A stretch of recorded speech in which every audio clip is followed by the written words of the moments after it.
My name is Clara Reynolds. I am 28 years old, and for the last 10 years I worked 2 exhausting jobs just to pay off a massive family medical debt my parents insisted I owed them. Yesterday morning, my parents cut my only professional blazer into shreds just hours before my dream job interview. They wanted me to walk into that boardroom humiliated. They wanted me to fail. But when I reached the final interview panel, the CEO froze, staring at the ripped inner pocket of my makeshift jacket. He leaned across the mahogany table and whispered, "Who gave you that jacket?" When I told him, my father's face went chalk white. Before I tell you exactly what happened next, and how that one torn jacket changed my entire life, please take a second to like this video and subscribe to the channel, but only if you genuinely connect with stories about standing up for yourself. Also, I would love to know where you are watching from right now, and what time it is there. Drop a comment below. I love reading them. The bell above the diner door clanged, but I barely registered the sound, over the loud hum of the broken refrigerator and the clattering of coffee cups. It was 2 a.m. on a Tuesday. I sat behind the laminate counter, a cheap waitress pad in front of me, furiously crunching numbers on a crumpled paper napkin. By day, I am a certified bookkeeper managing accounts for small local businesses. But by night, I work the graveyard shift at this downtown diner just to keep my head above water. The reason I have to work 80 hours a week is simple. 70% of everything I earn goes directly into the bank account of my parents, Richard and Susan. When I turned 18, they sat me down and told me a devastating story. They claimed a severe childhood illness of mine had nearly bankrupted our family. They told me they had taken out massive loans to save my life, and that I owed them every penny back. I believed them. I trusted my parents completely. For 10 years, I handed over my paychecks out of profound guilt and duty. What I did not know then was that my blood, sweat, and graveyard shifts were actually funding the lavish lifestyle of my older sister Chelsea. Chelsea is the golden child of the Reynolds family. She is the one who received brand new cars wrapped in giant red bows, luxury vacations to Cabo, and designer handbags she paraded around our neighborhood. Meanwhile, I got hand-me-down sweaters, constant guilt trips, and the permanent exhaustion of a girl who never gets to sleep. I was staring at the red ink on my napkin. Rent $400, groceries $150, monthly family debt payment $1,200. My remaining balance was exactly $215. It was barely enough to buy the single tailored blazer I had been eyeing at the department store downtown.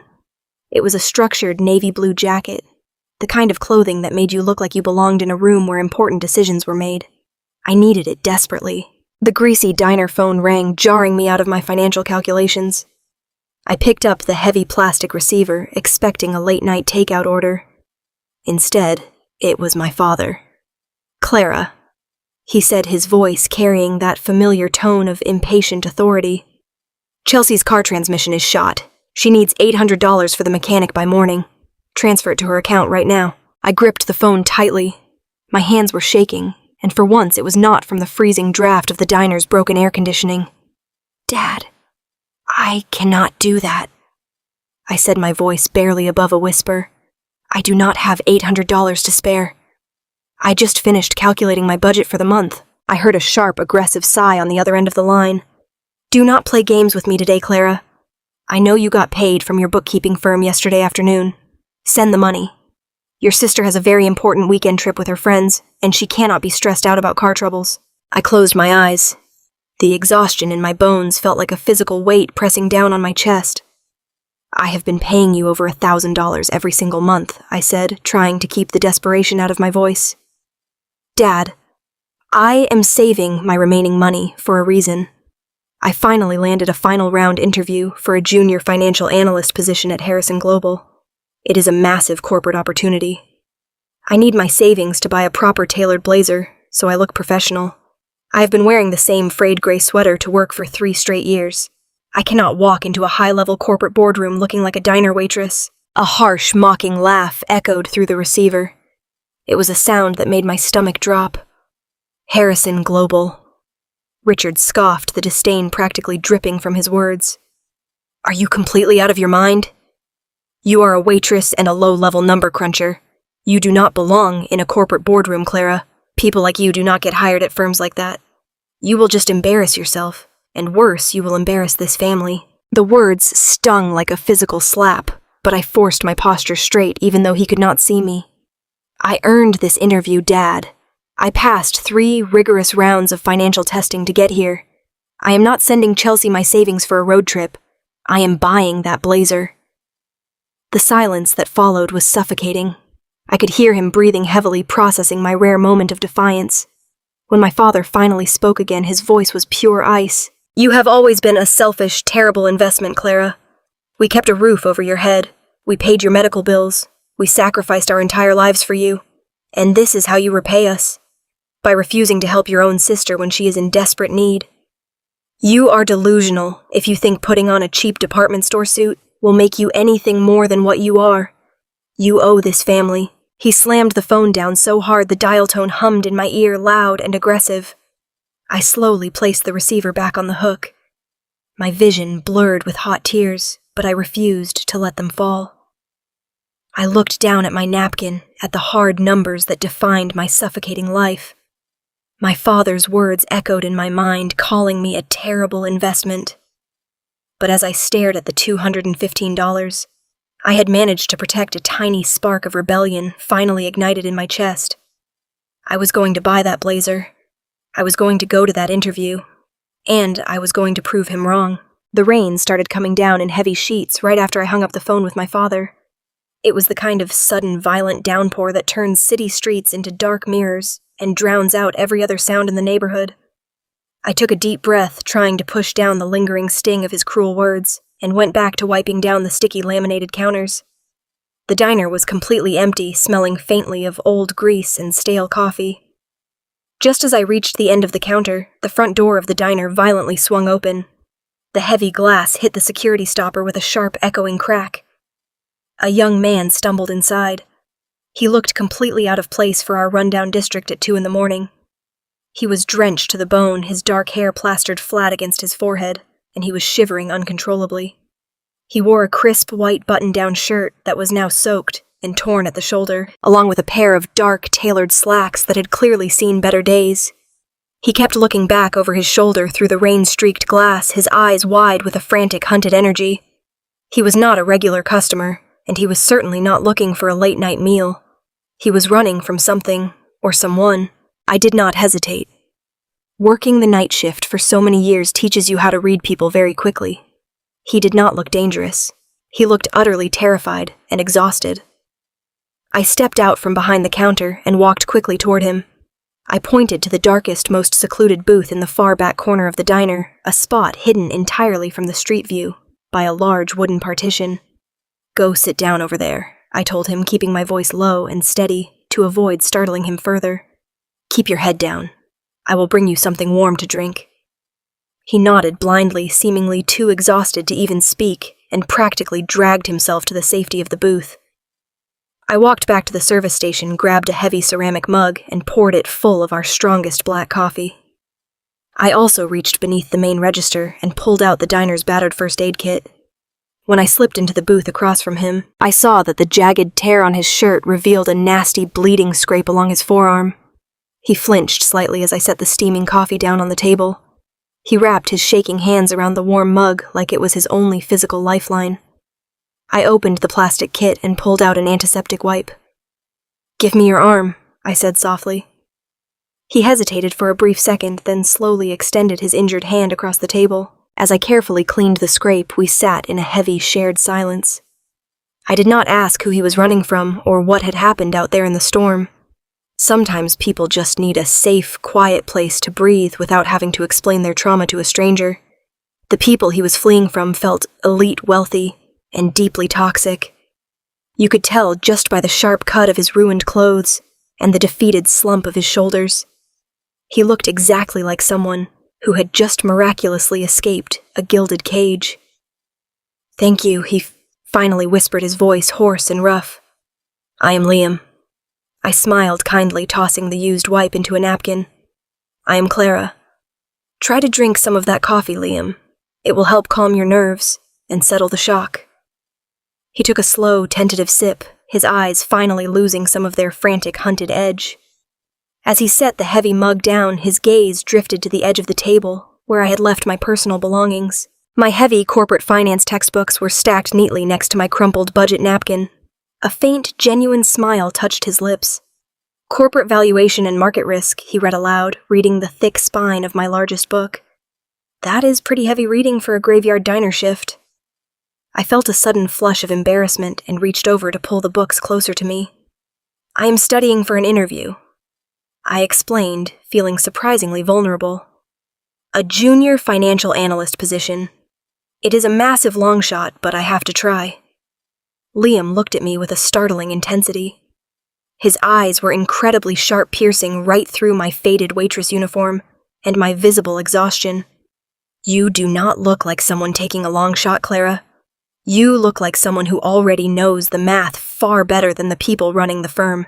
Before I could respond to his unexpected and profound kindness, a sleek black SUV pulled up to the curb right outside the diner. The bright headlights cut sharply through the heavy rain. Liam stiffened, peering cautiously through the plastic blinds. "It is my ride," he said, letting out a long, shuddering breath. "A safe ride. I really need to go." He stood up, steadying himself on the edge of the table. As he moved, the broken air conditioning unit directly above us kicked into high gear, blasting freezing air down onto my bare shoulders. I shivered violently, wrapping my arms tightly around myself. Liam noticed my reaction immediately. He looked from my thin, worn sweater to the heavy, dark wool blazer he had been clutching tightly in his free hand since the moment he walked in. Without a single word, he stepped forward and draped the thick, expensive jacket right over my freezing shoulders. The fine wool was incredibly soft and heavy, radiating an immediate comforting warmth. I tried to pull it off right away. "Liam, no, you absolutely cannot leave this here. It looks incredibly expensive." "I cannot accept this from you." He reached out and gently rested his hand over mine firmly, stopping me from removing the garment. He looked me dead in the eye, and his expression was completely serious. "Keep it," he whispered. "You need it for your big interview. And Clara, do not let them ever convince you that you are small." He turned on his heel and walked quickly out the front door, disappearing into the safety of the dark SUV. The vehicle pulled away into the stormy night, leaving me completely alone in the freezing diner, wrapped securely in a stranger's expensive blazer. I buried my face in the warm collar. It smelled faintly of rain and rich cedar. For the rest of my grueling night shift, I felt an odd, unfamiliar sense of total protection. When my manager finally arrived at 6 a.m. to relieve me, I folded the dark jacket carefully over my arm and stepped out into the crisp gray dawn. I felt a renewed sense of purpose burning in my chest. I was going to go straight home, grab a few precious hours of sleep, and prepare for the biggest day of my professional life. But that brief, beautiful moment of hope shattered into pieces the second I unlocked the front door of my family house. The living room lights were blazing brightly. My father and my mother were sitting stiffly on the couch, wide awake, staring directly at the entryway. They were waiting for me. And the cold, calculating look on my father's face told me instantly that my nightmare was only just beginning. The lock on the front door clicked with a heavy metallic thud, sounding incredibly loud in the pre-dawn quiet of the neighborhood. I stepped inside the house, the heavy wool blazer from the stranger draped securely over my arm. My feet throbbed intensely from standing on hard diner tiles for 8 straight hours, and my eyes burned with a deep, gritty exhaustion. I desperately wanted to crawl into my narrow bed and sleep. But the moment I turned the corner into the living room, the suffocating atmosphere of my childhood home hit me like a physical blow. The overhead lights were blazing. My father, Richard, was pacing relentlessly across the expensive Persian rug. My mother, Susan, sat perfectly upright on the edge of the floral sofa, her posture rigid and combative. Between them, resting on the glass coffee table, was my silver laptop. It was open and the screen was glowing. A hot flash of anger ignited in my chest. That laptop was heavily password protected. I had bought it secondhand and guarded it fiercely because it held my bookkeeping clients' files and my private life. But Susan had an uncanny, terrifying ability to cross every boundary I tried to set. In her hands, she clutched a freshly printed piece of paper. Even from a few feet away, I could clearly see the stark, elegant logo of Harrison Global printed at the top. You hacked into my personal computer, I stated, my voice devoid of the usual submissive tremor I adopted around them. Susan did not even flinch. Her face remained a mask of righteous indignation. You left an email notification visible on your lock screen, Clara. When a daughter living under our roof receives correspondence from a multi-billion-dollar financial institution, it is our absolute right to know why. She tossed the paper onto the coffee table. It was the official confirmation for my final round panel interview for the junior financial analyst position. Richard stopped his pacing and rounded on me. He was a large man accustomed to using his sheer physical size to intimidate mechanics and warehouse suppliers. Now he was directing that bullying energy entirely at me. His face was a dangerous mottled shade of crimson. "Are you completely out of your mind?" he demanded, his voice echoing off the vaulted ceilings. "Do you have any earthly idea what you are jeopardizing by playing this ridiculous corporate dress-up game?" I gripped the thick wool coat tighter, anchoring myself to its weight. "I am trying to build a career, Dad." I passed their rigorous mathematical assessments. I beat out hundreds of applicants. I earned that interview spot.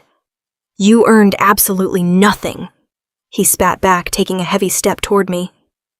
"You are going to log into your portal right now, this very second, and withdraw your name from consideration." I stared at him, genuinely baffled by his raw hostility. A better job meant I could pay off the supposed family debt faster.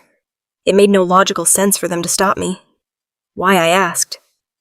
"How does my getting a corporate job negatively affect you?" Susan crossed her arms, her expensive diamond rings catching the harsh light. Rings that were likely paid for by my waitressing tips. "Your father's industrial supply company is facing imminent bankruptcy, Clara. He is drowning in debt.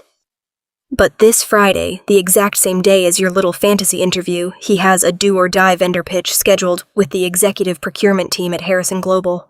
It is a massive contract. It is the only thing that will save this family from financial ruin." Richard pointed a thick finger directly at my face. "I have spent months crafting the perfect corporate narrative for this pitch.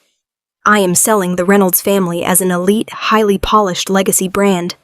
I even arranged for your sister Chelsea to submit her resume to their public relations department to sweeten the deal. When the Harrison executives see a charismatic, beautiful, refined girl like Chelsea wanting to join their team, it builds a massive relationship advantage. It shows we belong in their world." He sneered, looking me up and down with undisguised disgust, taking in my faded sneakers and my grease-stained diner uniform. "And then there is you. The exhausted night shift waitress, the low-level bookkeeper. If the executive team realizes the polished Reynolds family includes a shabby, overworked girl trying to sneak through the back door of their finance department, it will destroy my entire narrative. You will expose us as frauds. Your absolute mediocrity will humiliate me in front of the very men holding my financial future in their hands. You are a liability, Clara." The air in the living room suddenly felt incredibly thin. The reality of their cruelty washed over me in a suffocating, freezing wave. They were actively demanding I destroy my only chance at a real future, all to protect a fabricated, wealthy image for Chelsea and a failing business. For 10 years, I had handed over 70% of my paychecks. I had worn threadbare sweaters through freezing winters. I had sacrificed my youth to pay off a medical debt they swore I owed them. And this was my reward. I was not their daughter. I was a stain on their brand. "No," I said. The single syllable hung in the air, sharp and unyielding. It was the first time in 28 years I had ever directly denied them. Richard's jaw dropped. Susan gasped loudly, placing a hand to her chest in theatrical shock. "Excuse me," she hissed. I squared my tired shoulders, raising my chin defiantly. I said no. I am not canceling my interview. I earned that opportunity. You and Chelsea can pitch whatever fake elite legacy you want to those executives. But I am going to walk into that building on Friday and secure my own future." Susan let out a bitter, cutting laugh. She walked right up to me, invading my personal space. Her eyes were filled with a cold, terrifying calm, the look of a predator studying a particularly pathetic prey. "Let us be very clear about reality, Clara," she said softly, her voice dripping with pure poison. "You do not belong in a corporate boardroom. You are a girl who smells like cheap diner grease and desperation. You do not have the pedigree, you do not have the wardrobe, and you certainly do not have the intellect to sit across from the elite executives at Harrison Global. They will take one look at your scuffed shoes and your pathetic, cowering demeanor, and they will laugh you right out of the building. She smiled an ugly, triumphant expression. Chelsea is a star. She is magnetic. She is exactly what a company like that wants representing their brand. You are just the help. You have always been the help. Do not humiliate yourself by pretending otherwise. Log in and cancel the interview, or you can pack your bags and leave this house tonight. I looked at the two people who were supposed to love me unconditionally. They viewed me as nothing more than a disposable tool. I felt the heavy wool of the stranger's blazer draped over my arm. It felt like a shield against their toxicity. I did not scream. I did not cry or beg for their understanding. I simply held my head high, turned my back on them without another word, and walked straight toward the stairs. I was going to that interview, and absolutely nothing they could say would stop me. Friday morning arrived with a cold gray light filtering through my thin, water-stained bedroom curtains. My alarm clock buzzed sharply at 6 o'clock, though my eyes had been wide open since 4 in the morning. Sleep had been completely impossible. Today was the day that could change the entire trajectory of my exhausting life. I lay there for a few minutes listening to the familiar morning sounds of the house waking up around me. The rhythmic thumping of the old plumbing pipes, the distant muffled sound of a morning news broadcast echoing from the kitchen downstairs. My heart hammered against my ribs like a trapped bird, desperately trying to break free. This was the final hurdle for the junior financial analyst role at Harrison Global. I had spent countless nights sitting in the back booth of the diner, reviewing complex corporate valuation models under the flickering neon signs, pushing through bone-deep exhaustion while my peers slept. Now the finish line was finally in sight. I took a deep, shaky breath, swung my aching legs over the edge of my narrow mattress, and stood up. I needed to look the part. I needed to project absolute, unwavering confidence, even if my hands were currently trembling with nervous energy. I walked over to my cramped, dimly lit closet, feeling a rare, fragile flicker of genuine pride blossoming in my chest. Hidden carefully behind the faded t-shirts and grease-stained diner uniforms, hung my single piece of professional armor. It was a modest, structured navy blue blazer. I had saved for 3 grueling months to buy it, putting aside $5 here, $10 there, carefully hiding the cash. Inside an old shoebox, so my parents would not find it and claim it for Chelsea's weekly spending money. It was not a designer label by any means, but it was clean sharp and fit me perfectly. That blazer symbolized everything I was fighting for. It was the garment that was going to help me walk into that towering glass building downtown and prove to the world that I belonged in a room where real decisions were made. I reached out with eager hands and pulled the plastic hanger forward into the light. My breath caught violently in my throat, choking off the air in my lungs. The hanger was incredibly light. Too light. I blinked repeatedly, my sleep-deprived mind struggling to process the horrifying visual directly in front of me. The navy blazer was utterly destroyed. It had not just been accidentally damaged or snagged. It had been systematically, intentionally, and violently shredded. Both of the structured sleeves had been completely severed at the shoulder seams left hanging by a few miserable frayed threads. The smooth inner lining, the crucial part that gave the jacket its professional shape, had been gutted entirely. Deep, jagged cuts crisscrossed the back panel, leaving the fabric looking like it had been dragged through a bed of razor wire. The jacket lay in a ruined, pathetic heap on the closet floor, looking like a casualty of a very personal war. I dropped to my knees, my hands hovering helplessly over the shredded wool. This was no accident. The cuts were deliberate, precise, and clearly executed with a pair of heavy fabric shears. Someone had taken this time to completely obliterate my only chance at looking professional. A floorboard creaked loudly in the hallway right outside my open bedroom door. I looked up, my vision instantly blurring with hot, furious tears. My mother, Susan, was strolling casually past my room. She was wearing her plush, expensive silk robe, a fresh cup of steaming coffee held delicately in her hand. She paused at my doorway, taking a leisurely sip from her ceramic mug. Her cold blue eyes drifted down to the shredded navy fabric resting in my lap, and a small, utterly serene smile touched the corners of her mouth. "Oh my goodness," she said, her voice dripping with a sickly sweet mock sympathy. "I completely forgot to tell you, Clara. I was trying to do you a favor by washing your dirty work clothes last night. That old jacket must have caught on the agitator inside the washing machine." I stared at her in stunned, suffocating silence. The washing machine excuse was a blatant, insulting lie. A washing machine does not slice straight, clean lines through double-stitched shoulder seams. A washing machine does not selectively gut an inner lining while leaving the plastic buttons perfectly intact on the floor. She had taken scissors to my clothing simply to ensure I would fail.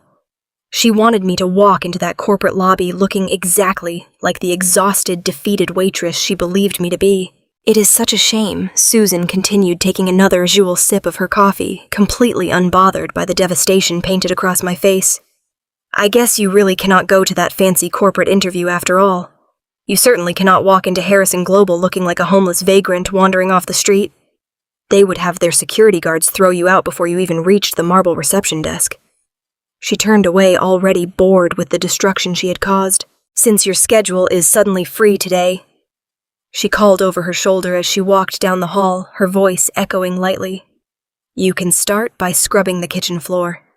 Chelsea is having her friends over for brunch later this morning, and I want the house looking spotless for her guests. Do the breakfast dishes, too. Make yourself useful." The sound of her soft slippers faded down the wooden stairs, leaving me entirely alone in the deafening silence of my ruined room. My chest heaved as sheer panic began to set in, wrapping around my throat like a vice. I looked desperately at the glowing red numbers on my bedside alarm clock. It was exactly 6:15. I had exactly 45 minutes before I needed to leave for the downtown financial district to make my appointment. I had absolutely no other blazer. I had no blouses suitable for a corporate boardroom. I had absolutely no money left to rush to an early morning store and buy a cheap replacement. They had cornered me perfectly. They had engineered an impossible, humiliating situation, fully expecting me to simply break surrender and walk downstairs to wash their dishes like the obedient servant they designed me to be. My hands shook violently as I pushed the ruined, shredded fabric aside. I was trapped. I was going to lose the only real professional opportunity I had ever earned, all because I had nothing appropriate to wear.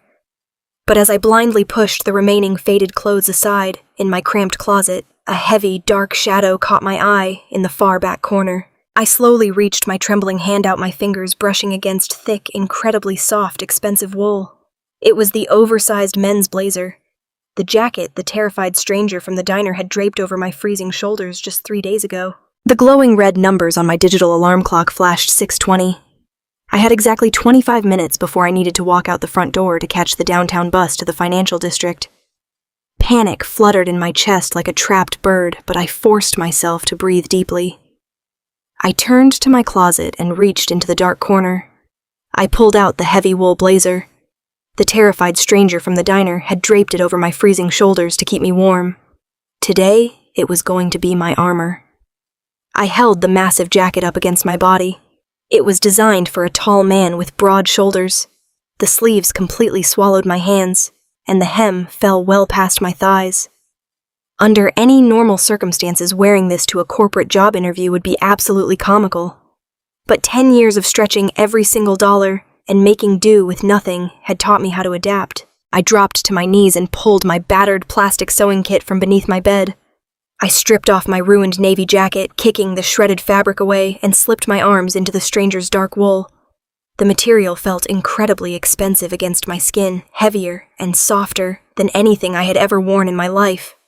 I rolled the excess sleeve length inward, creating thick cuffs, and worked fast with a handful of silver safety pins to secure them tightly from the inside. Then I gathered the excess fabric at the waist. I pinched the heavy wool and folded it sharply down the center of my spine, using large pins to lock it into place. I was creating a structured, tailored silhouette out of pure desperation. My fingers flew across the dark lining.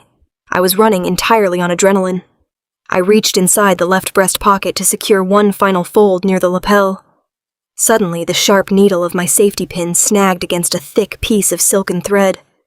I pulled the inner fabric back slightly to free the pin. As the dark lining separated, a bright flash of metallic gold caught my eye. I stopped breathing for a fraction of a second. Sewn deep into the hidden silk lining was a custom embroidered monogram. 3 elegant golden letters stared back at me. LJH. It was a mark of extreme wealth. It was the kind of bespoke tailoring you only ever see in high society magazines or luxury boutiques. Liam. That was the only name the shivering young man had given me at the diner. LJH. I stared at the golden letters, my mind racing with 100 different questions about who that boy really was and what exactly he was running from in the middle of a rainstorm. The loud buzzing of my alarm clock cut sharply through my thoughts. It was 6:30. I had absolutely no time to solve mysteries today. I pushed the fabric back into place, hiding the golden letters, and flattened the lapel. I stood up and looked in my full-length mirror. The oversized men's blazer actually looked intentional now. The sharp pins held the waist tight, giving the jacket an edgy, modern, high-fashion look. It was highly unconventional, but it was incredibly striking. It projected a quiet, untouchable confidence.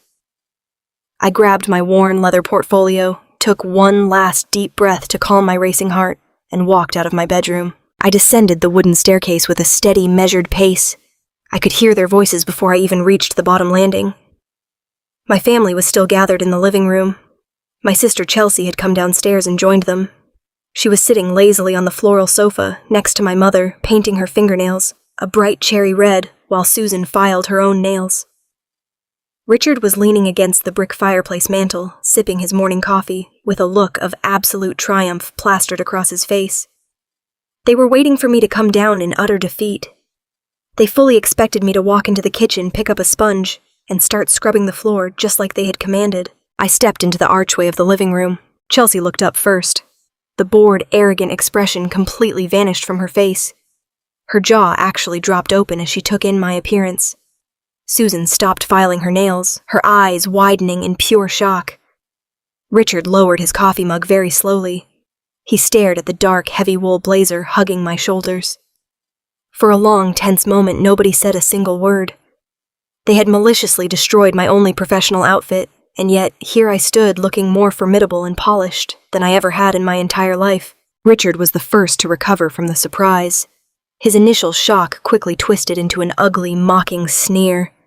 He let out a loud, theatrical laugh that echoed harshly off the living room walls. "Look at you," he mocked, pointing his ceramic coffee mug at me. "What exactly are you supposed to be? You look like a complete clown wearing a thrift store tent. Did you dig that oversized garbage out of a dumpster on your way home from the diner?" Susan chimed in immediately, her voice dripping with toxic condescension. "You cannot honestly think you can walk into a multi-billion-dollar financial firm looking like a street vagrant playing dress-up. They will laugh you right out of the lobby, Clara. You are humiliating yourself, and you are humiliating this family. Go upstairs, take off that ridiculous costume, and go wash the breakfast dishes." I did not flinch. I did not let their cruel words penetrate the heavy wool armor surrounding me. I looked directly at my father, then at my mother, and finally at my golden child sister. "You tried to break me today," I said, my voice completely devoid of fear or emotion. "You destroyed my property to keep me trapped in this house. But you failed. I am going to this interview, and I am going to win." I turned my back on them and walked straight to the front door. I pulled it wide open, stepped out into the crisp morning air, and slammed the heavy wooden door shut behind me, leaving them entirely alone with their own bitter failure. Stepping off the crowded city transit bus, I tilted my umbrella against the biting wind and looked up at the towering steel and glass monolith of Harrison Global. The building scraped the charcoal clouds, standing as a sleek monument to extreme wealth and untouchable corporate power. It was specifically designed to make ordinary people feel insignificant, to remind you exactly where you stood in the grand economic hierarchy of the city. Pushing through the heavy brass revolving doors, I traded the harsh urban storm for a hushed climate-controlled sanctuary. The lobby was a vast expanse of pristine white Italian marble, accented with brushed steel and minimalist water features that echoed softly against the vaulted ceilings. Men and women moved across the floor with quiet purpose, wearing bespoke tailored suits and carrying leather briefcases that likely cost more than my entire yearly rent. The filtered air smelled faintly of expensive cedar and polished leather. I took a slow, deep breath, letting the heavy wool of the stranger's oversized blazer ground me in reality. The safety pins tightly pinching the fabric at my waist felt like hidden pieces of armor. I walked straight to the sweeping mahogany reception desk, stated my name to the impeccably groomed attendant, and was politely directed toward a plush waiting area reserved for executive candidates. As I approached the designated seating section, a loud, aggressively familiar voice cut sharply through the sophisticated murmur of the lobby. It was a harsh, booming sound that made the tired muscles in my neck instantly lock up. I stopped, completely in my tracks. Standing near a frosted glass partition was my father, Richard. He had physically cornered a young, deeply uncomfortable junior executive. Richard was leaning in far too close, waving a glossy promotional folder, and talking a mile a minute, desperately trying to hard sell his failing industrial supply business. He looked completely out of his depth. His suit was slightly rumpled, his face flushed with a frantic bullying energy that he clearly mistook for professional confidence. The young executive was actively looking for an escape route, clutching his digital tablet defensively to his chest. Just a few feet away from this desperate display, my sister Chelsea was treating the corporate lobby like her own personal photography studio. She wore a bright pink cocktail dress that screamed weekend party rather than public relations professional. She was holding her smartphone high above her head, posing and pouting for selfies, completely oblivious to the annoyed glances from the passing financial teams. I desperately wanted to turn around and hide behind a marble column, but I firmly refused to let them dictate my movements anymore. I stepped forward, choosing a leather chair on the exact opposite side of the waiting area. It only took another minute for my father to lose his captive audience. The junior executive finally managed to excuse himself, slipping quickly away into a secure elevator bank. Richard turned around, his face dark with immediate frustration, and that was when his eyes locked directly onto me. I watched his expression morph from simple irritation to absolute simmering fury. He practically stomped across the lobby, his heavy shoes slapping loudly against the pristine stone floor. Chelsea noticed his sudden aggressive movement, lowered her phone, and followed closely behind him, a cruel smirk already twisting her perfectly painted lips. Richard stopped right in front of my chair, looming over me to use his physical size as intimidation. "What on earth do you think you are doing here?" he hissed, leaning down so his face was mere inches from mine. "I explicitly told you to cancel this application." I kept my posture perfectly straight, resting my hands calmly on my scuffed leather portfolio. "I am attending my scheduled interview," I replied, my voice steady and completely devoid of the fear he desperately wanted to see. Richard let out a loud, harsh bark of laughter, deliberately raising his volume so the nearby receptionists and other corporate candidates would turn to look at us. "Look at yourself, Clara," he announced, pointing a thick finger at my pinned-up blazer. "You look like a complete joke. You are wearing a giant, mangled thrift store tent held together by cheap safety pins. Do you honestly believe a top-tier financial firm is going to hire a diner waitress who cannot even afford clothes that fit? You are going to get thrown out by security, and you are going to drag my business reputation down with you. Leave this building right now before you embarrass our family any further." Several polished professionals nearby turned their heads, their judgmental eyes sweeping over my makeshift outfit. The old version of me would have crumbled completely under the sheer weight of that intentional public shame. I would have stood up, apologized profusely, and run straight out into the freezing rain. But sitting there, wrapped securely in the thick wool of a jacket given to me by a stranger who explicitly told me not to feel small, I felt absolutely nothing but cold clarity. I did not raise my voice. I did not break eye contact. My intelligence and my track record are exactly why I am sitting in this chair today, I told him, keeping my tone perfectly measured. I am not leaving, and you do not control me anymore. Richard's face turned a dangerous mottled red. He took a deep breath, puffing out his chest, completely prepared to start shouting and cause a massive scene to force my physical exit. Chelsea stepped up right beside him, ready to add her own venomous insults to the fire. But before my father could unleash his temper, the heavy double doors of the inner executive suite swung open with a soft mechanical hiss. A tall, strikingly elegant woman holding an electronic tablet stepped out into the waiting area. She possessed an air of absolute, terrifying authority. Richard instantly dropped his aggressive posture, smoothing his tie, and pasting on a desperate, eager smile, expecting her to call for Chelsea. Instead, the woman's sharp gaze bypassed my father and sister entirely. Her eyes scanned the room, landing directly on my oversized, pinned blazer. A strange, fleeting look of profound recognition crossed her face. "Clara Reynolds," she announced, her voice ringing out clearly across the quiet lobby.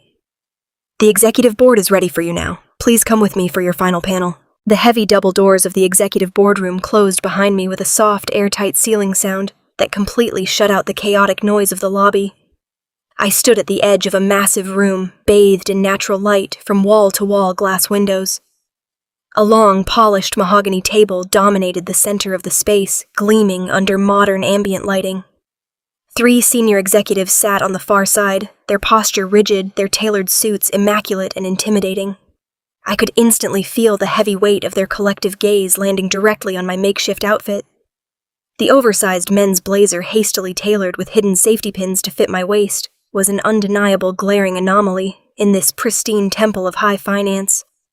The woman in the center, a sharp-featured senior director with perfectly coiffed graying hair, briefly narrowed her eyes as she took in my unconventional appearance. Her subtle frown told me everything I needed to know. They were already silently questioning why I was even allowed into the room.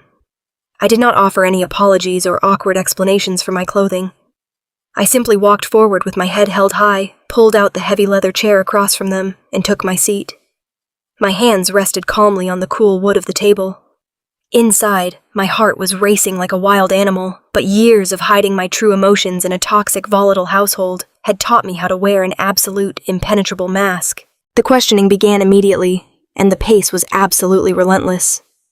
They did not waste time lobbing softball questions about my personal strengths and weaknesses. They dove straight into complex corporate valuation models, aggressive market forecasting, and the intricate, unforgiving mechanics of leveraged buyouts. I leaned into the barrage of questions. The bone-deep exhaustion from my graveyard diner shift seemed to magically evaporate, replaced by a razor-sharp crystalline focus. I answered them clearly and methodically, drawing on the thousands of solitary hours I had spent reading advanced finance textbooks in the dead of night. I could see the initial cold skepticism on the faces of the panel slowly begin to melt away, replaced by genuine curiosity and a growing, undeniable respect. Then the senior director slid a thick, heavy-bound folder across the polished table toward me. She leaned back in her chair, clasping her hands together in a gesture of absolute authority. "This is a sample investment portfolio based on a real-world acquisition target. We evaluated last quarter," she said, her tone deliberately challenging and perfectly measured. 3 candidates from Harvard and Wharton sat in that exact chair this morning. We gave them 20 minutes to review the financials and provide a basic risk assessment. None of them gave us a satisfactory answer. We would like to see exactly what you can find. I opened the heavy folder. The pages were densely packed with endless balance sheets, complex cash flow statements, and convoluted debt structuring tables. The sheer volume of numbers was clearly meant to overwhelm and confuse the reader. They were designed to test how a candidate performed under crushing immense pressure. But they did not know that I had spent the last decade managing failing accounts for desperate small business owners, while constantly fighting off my own family's ruthless financial extortion. I knew exactly how greedy people hid their debts. I knew exactly where the bodies were buried in a corporate ledger. I completely ignored the glossy, optimistic executive summaries and went straight for the raw, unfiltered data in the appendices. I tracked the flow of capital, running the amortization formulas backward in my head. Within 5 short minutes, a glaring, catastrophic discrepancy jumped off the page. It was buried deep within a subsidiary asset column, expertly camouflaged by clever accounting tricks and overly inflated revenue projections. The holding company had essentially shifted a massive amount of toxic high-interest debt into a supposedly independent shell corporation, perfectly masking their true liability from casual investors. I closed the folder with a firm snap and looked directly at the senior director. She raised an elegant eyebrow, clearly surprised that I had finished my review so quickly. "Are you giving up already?" she asked, a tiny hint of disappointment creeping into her voice. "I am not giving up," I replied smoothly, keeping my gaze locked on hers. "I am completely done. This entire acquisition target is a massive financial trap. The male executive to her right chuckled softly, leaning forward and crossing his arms. A trap, he repeated with mild amusement. The projected returns on that specific asset are over 15% annually. All three of our Ivy League candidates recommended a strong buy this morning, citing the incredibly robust cash flow. I tapped my index finger firmly against the closed folder. They were looking at the surface projections, I explained, keeping my voice steady, authoritative, and absolutely certain. But if you look at the subsidiary liabilities detailed on page 42, you will see a classic predatory debt shielding maneuver. They transferred their worst-performing toxic loans into an off-balance sheet entity right before the valuation period began. If Harrison Global acquires this portfolio, you trigger an immediate debt covenant clause hidden in the fine print. That 15% return is an utter illusion. You would be inheriting a hidden $50 million liability that would completely tank your quarterly earnings the second the ink dried on the final contract. The silence that engulfed the massive boardroom was absolute and deafening. The three executives stared at me, completely stunned by the flawless execution of my analysis. The senior director slowly reached for her crystal glass of water, taking a very measured sip before setting it down gently on a coaster. A slow, genuine smile of pure respect spread across her sharp face. "You are the very first person today to catch that hidden covenant trigger," she said, her voice filled with undisguised admiration. The financial acumen required to spot that specific manipulation in under 10 minutes is frankly extraordinary. We were looking for an analyst who fundamentally understands the raw truth behind the numbers, Clara, and it appears we have finally found our frontrunner. A profound, overwhelming wave of relief and pure triumph washed over me. I had done it.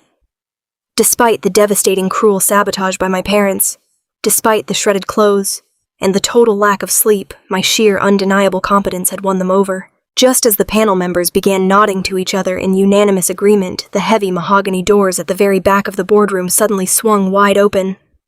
The sudden, booming noise shattered the quiet professionalism of the room. All three executives instantly sat up straighter, their expressions shifting from relaxed satisfaction to absolute rigid reverence. A man walked into the room. He appeared to be in his late 60s, possessing a formidable, commanding presence that seemed to instantly suck the air out of the massive space. He wore an immaculate dark gray bespoke suit, and his thick silver hair was neatly swept back. His eyes were sharp, calculating, and missing absolutely nothing. It was Jonathan Harrison, the legendary founder and chief executive officer of the entire firm. "Please continue," Jonathan said, his deep, resonant voice echoing powerfully against the glass walls. I always make it a strict point to personally observe the final candidate for this specific high-level division. He walked slowly toward the head of the long table, his authoritative gaze sweeping over the seated panel before finally landing directly on me. The atmosphere in the room spiked with an entirely new level of suffocating electric tension, as the most powerful man in the building pulled out a heavy leather chair to ultimately decide my fate. The heavy leather chair at the head of the long mahogany table creaked under the weight of Jonathan Harrison. The very atmosphere of the massive glass-enclosed boardroom had shifted the precise moment he crossed the threshold. The three senior executives who had been relentlessly grilling me just moments before were now sitting perfectly rigid, their hands folded neatly on the polished wood, deferring entirely to the formidable man who had built this towering financial empire from the ground up. Jonathan steepled his fingers together and looked directly at me. His gaze was incredibly sharp and penetrating, the kind of intense scrutiny that immediately stripped away all pretenses and demanded absolute competence. He did not waste time with pleasantries. He asked me to walk him step by step through the exact discrepancy I had found in the subsidiary asset column of their sample portfolio. I did not let my underlying nerves show. I drew a deep breath, squared my shoulders beneath the heavy pinned wool of the stranger's oversized blazer, and began to explain the predatory debt-shielding maneuver I had uncovered. I spoke clearly and methodically, detailing exactly how the target company was maliciously masking $50 million in toxic liabilities to artificially inflate their projected returns. Jonathan listened with intense, unyielding focus. He did not interrupt me. He did not nod in agreement. He simply absorbed every single piece of complex data I presented. When I finished my detailed breakdown, Jonathan leaned forward, a look of genuine, profound respect, settling into the deep, weathered lines of his face. He began to speak his deep, resonant voice, carrying a tone of absolute authority across the quiet room. He openly praised the precise nature of my financial analysis, noting that my ability to spot hidden covenant triggers was exactly the kind of rare talent Harrison Global desperately needed. He then asked to see the specific page of the appendix where I had located the fraudulent accounting trick. I picked up the heavy leather-bound folder to pass it across the wide expanse of the mahogany table. Because the table was so incredibly large, I had to stand up slightly and reach my arm out as far as I could to hand the document directly to him. As I stretched my body forward, the physical tension pulled hard against the makeshift tailoring of my unconventional outfit. The safety pins I had hastily used to gather the excess fabric at my waist strained under the sudden reaching movement. The heavy wool lapel shifted outward, peeling back just enough to fully expose the hidden inner pocket of the oversized jacket. The dark, luxurious silk lining caught the bright ambient overhead lights, and the bright flash of metallic gold thread was suddenly visible to the entire room. The 3 custom-embroidered letters LJH faced directly toward the head of the table. Jonathan Harrison was right in the middle of a sentence about aggressive market forecasting when the words suddenly died in his throat. He stopped speaking so abruptly that the silence in the massive boardroom felt instantly deafening.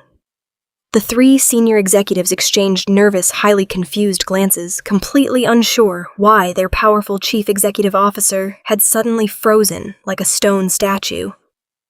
Jonathan was not looking at the financial portfolio I was holding out to him. His sharp, calculating eyes were locked entirely on the gold monogram exposed against my collarbone. All the formidable corporate power seemed to drain out of his imposing figure in a single, terrifying second. I watched in absolute shock as his hands resting flat on the polished wood table began to visibly shake. He slowly raised his gaze from the metallic letters to my face, his expression completely transformed. The fierce, untouchable titan of industry was entirely gone, replaced by an aging man who looked like he had just seen a ghost from his past. He leaned forward, ignoring the important documents entirely, his breathing turning shallow and ragged in the quiet room. "Where did you get that jacket?" he asked, his voice reduced to a strained, desperate whisper that barely carried across the distance between us. I slowly lowered the heavy folder to the table, my heart pounding a frantic, echoing rhythm against my ribs. I quickly pulled the lapel of the jacket back together to hide the luxurious silk lining, suddenly feeling incredibly self-conscious. But his desperate, pleading eyes never left mine. "I got it at the late-night diner, where I work the graveyard shift." I explained, my voice trembling slightly under the intense, crushing weight of his stare. It was 3 nights ago, during that terrible rainstorm that flooded the downtown streets. A young man came into the restaurant looking completely terrified and soaked to the bone. He was shivering violently in a back booth, so I gave him a cup of hot coffee on the house to help him warm up and asked if he needed me to call anyone for help. When he finally left the diner, he insisted on leaving this heavy wool jacket behind to keep me warm because our heating system was broken. He told me his name was Liam. The exact moment the name left my lips, Jonathan let out a choked, ragged gasp that seemed to tear out of his chest. He covered his mouth with his shaking hand, and to my absolute horror, the eyes of the most powerful billionaire in the city filled instantly with thick, heavy tears. The other executives in the room were openly staring at him in stunned, paralyzed disbelief, having never witnessed their ruthless boss display an ounce of human vulnerability. Jonathan abruptly pushed his heavy leather chair back, the wooden legs scraping loudly and violently against the floor. He stood up, his towering frame trembling with a sudden frantic, desperate energy. He pointed a shaking finger toward the heavy double doors of the boardroom leading back out into the main reception area. "You need to walk out to the lobby with me right this second. Clara," he demanded, his voice cracking with raw, unfiltered emotion that he could no longer contain. "We are going out there right now." The heavy mahogany doors of the executive boardroom closed behind us with a soft but absolute thud, instantly muting the stunned silence of the senior panel members we left inside. I found myself standing in a quiet, softly lit corridor, lined with abstract modern art and floor-to-ceiling windows overlooking the sprawling gray cityscape. Jonathan Harrison, a man who commanded global financial markets with a single directive, was now walking beside me with a noticeably unsteady gait. The polished, intimidating corporate titan had completely dissolved the moment we left the room. In his place stood a father radiating a desperate, raw vulnerability. He guided me toward a secluded alcove at the end of the hall, far away from the prying eyes of his staff. He turned to face me, his sharp gaze locked entirely onto the oversized dark wool blazer I had pinned around my waist. The golden monogram faced him directly. LJH. Tell me exactly how you came to possess that piece of clothing, Jonathan requested, his deep voice thick with an emotion I could not quite place. Please, Clara. I need to know every single detail. I took a slow, steadying breath, my hands instinctively gripping the soft wool fabric. I recounted the events of that torrential rainstorm from 3 nights ago. I described the desolate atmosphere of the diner during the graveyard shift, the blinding sheets of rain washing over the empty streets, and the moment a shivering, thoroughly drenched young man stumbled through the front door. I told Jonathan how the boy looked like he was carrying the weight of the entire world on his shoulders, completely lost and utterly terrified. I explained that I had simply offered him a warm booth in the back, a hot cup of black coffee on the house, and a quiet space to just exist without being interrogated. I mentioned how I was reviewing my complex corporate valuation models under the flickering neon diner sign, trying to prepare for this exact interview. I told him how the young man who only introduced himself as Liam had noticed my textbooks and my fierce determination. When it was time for him to leave, he insisted on leaving his heavy jacket behind because our heating system was broken. Jonathan leaned heavily against the frosted glass wall of the corridor, pulling a pristine white handkerchief from his breast pocket. He pressed it to his eyes, his broad shoulders shaking slightly as he looked out at the rain-slicked city. Liam Jonathan Harrison is my youngest son. He began his words carrying a profound, heavy sorrow that echoed in the quiet space. For the past 2 years, he has been battling incredibly severe, crippling anxiety. It reached a terrifying breaking point last month. He was caught in a highly toxic situation, completely overwhelmed by the crushing pressure of our family name and the relentless expectations of the world he was born into. He just snapped. He left his smartphone on his desk, abandoned his wallet and his identification, and he completely vanished into the city. The billionaire closed his eyes, a look of absolute agony passing over his weathered features. We spent the last 3 agonizing weeks searching for him. Jonathan continued, his voice dropping to a rough, gravelly whisper. I hired the best teams of private investigators in the country. I leveraged every single contact in my vast network, tearing the city apart trying to find my boy. Every time my phone rang, I braced myself for the absolute worst possible news a parent could ever receive. I imagined him freezing on the streets, hungry or worse. All the money and power in the world meant absolutely nothing because I could not buy my own son's safety. I was completely helpless. I stood there completely overwhelmed by the sheer gravity of his words. A billionaire was pouring his heart out to a diner waitress in the middle of a corporate hallway. I did not know who he was. I whispered, clutching the lapel of the jacket tighter.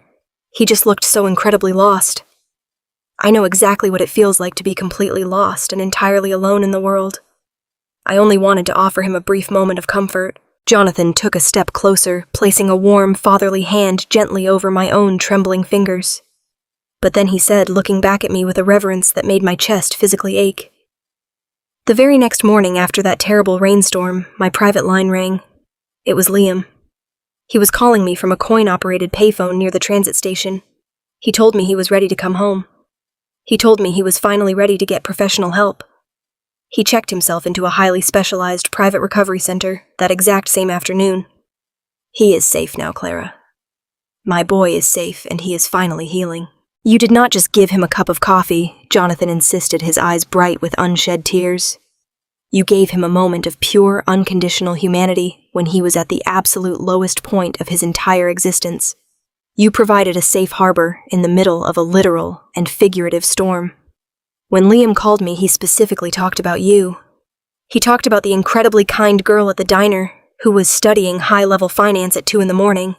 He told me that seeing your fierce, unrelenting determination to build a better life despite your exhausting circumstances gave him the sudden strength to face his own demons. He said you told him not to let the world make him feel small. A hot tear slipped down my cheek, hitting the dark wool collar. Those were the exact words the stranger had spoken to me before he walked out the door. We had unknowingly thrown life-saving lifelines to each other in the dark. You saved my son's life, Clara.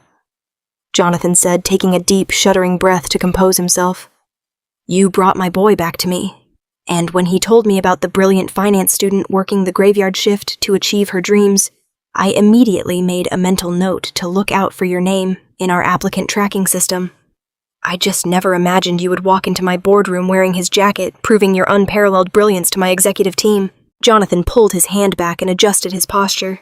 He drew the formidable mantle of the chief executive officer back over his broad shoulders, though the profound warmth in his eyes remained intact.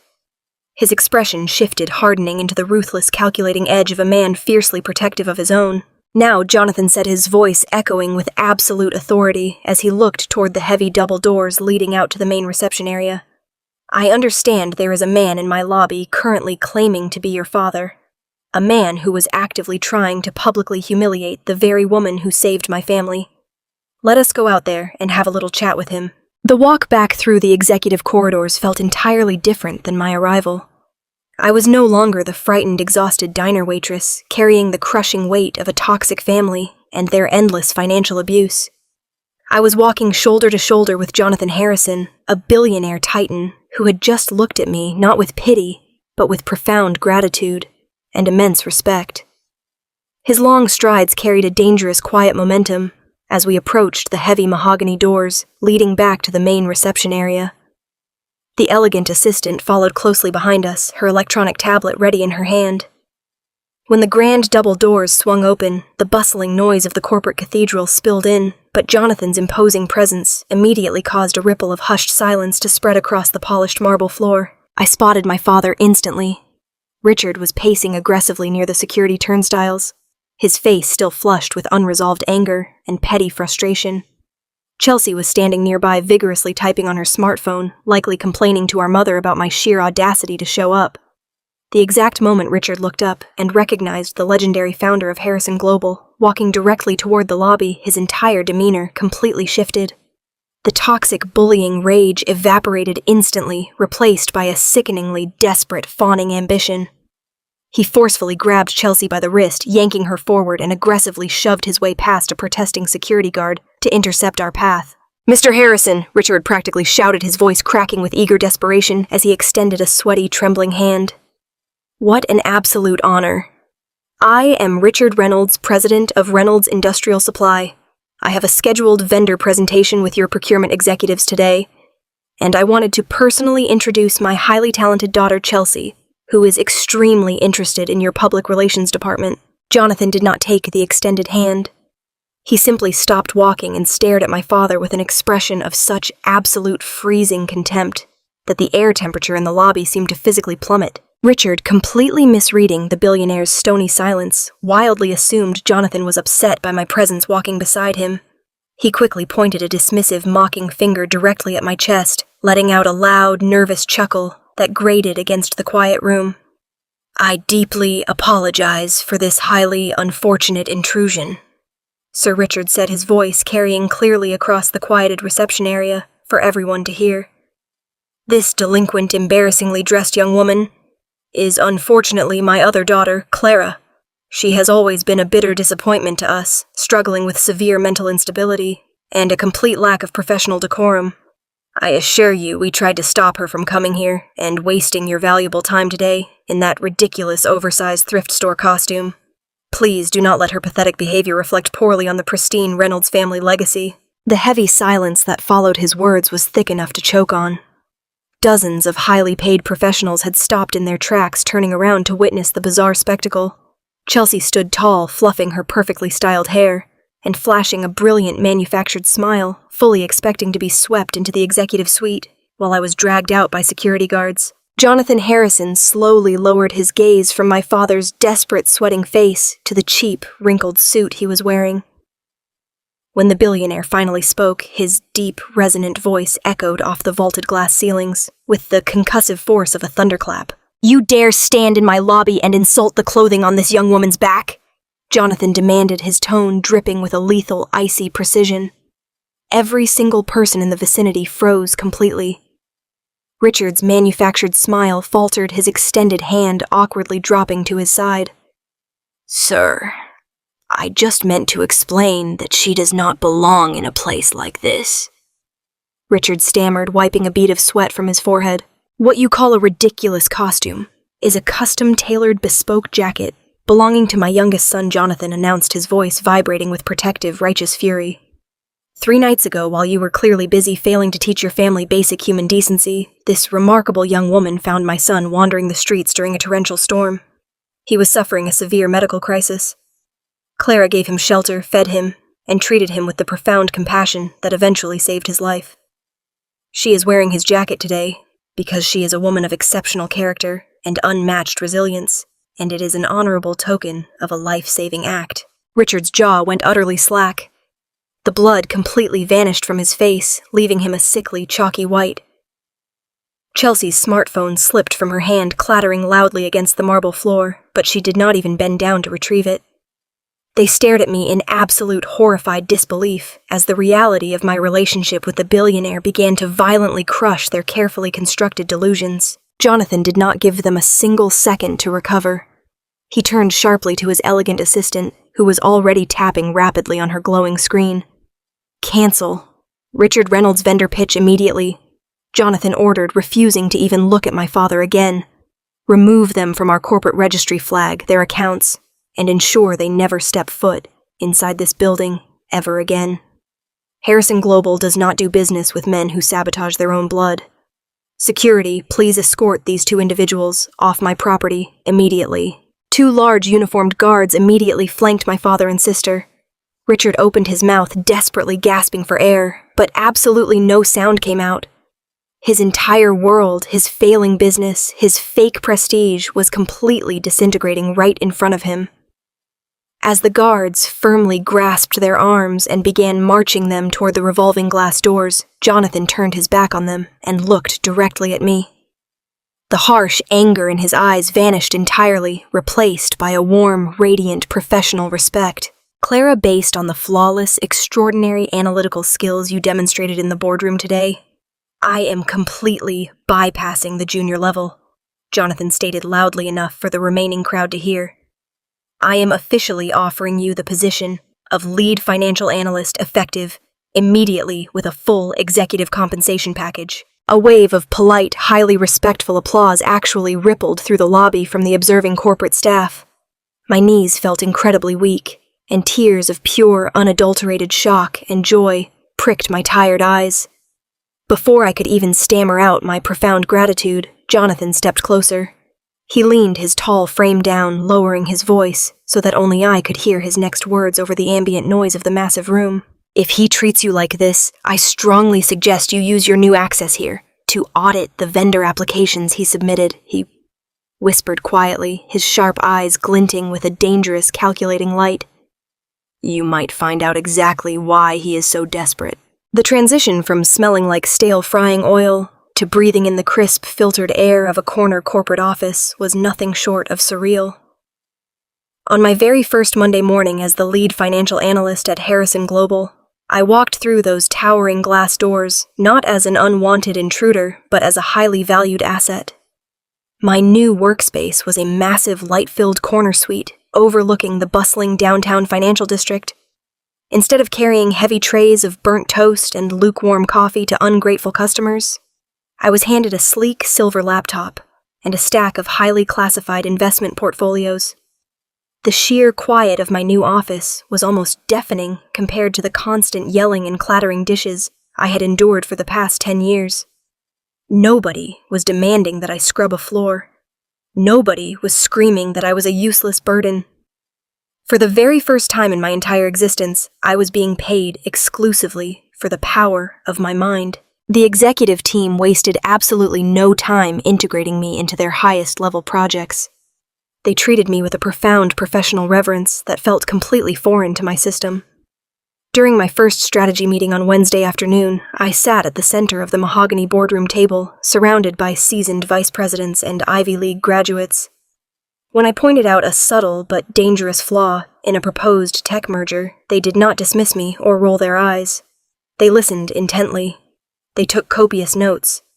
The senior director, the same woman who had interviewed me just days prior, publicly praised my razor-sharp attention to detail. I was no longer Clara, the exhausted diner waitress. I was Clara, the financial prodigy. Every single time I solved a complex valuation problem, I felt another heavy link of my family's toxic chain break and fall away from my spirit. By Friday morning, an introductory signing bonus hit my newly opened private bank account. I sat at my polished mahogany desk and stared at the glowing digital numbers on my monitor for a full 20 minutes. The sum was more money than I had ever earned in 3 entire years of working double graveyard shifts. It was enough to secure a beautiful, safe apartment in a respectable neighborhood far away from my parents. It was enough to buy real, high-quality professional clothing that nobody could ever take scissors to again. I felt an overwhelming wave of pure, unadulterated relief wash over my tired soul. I was finally truly free from their financial extortion.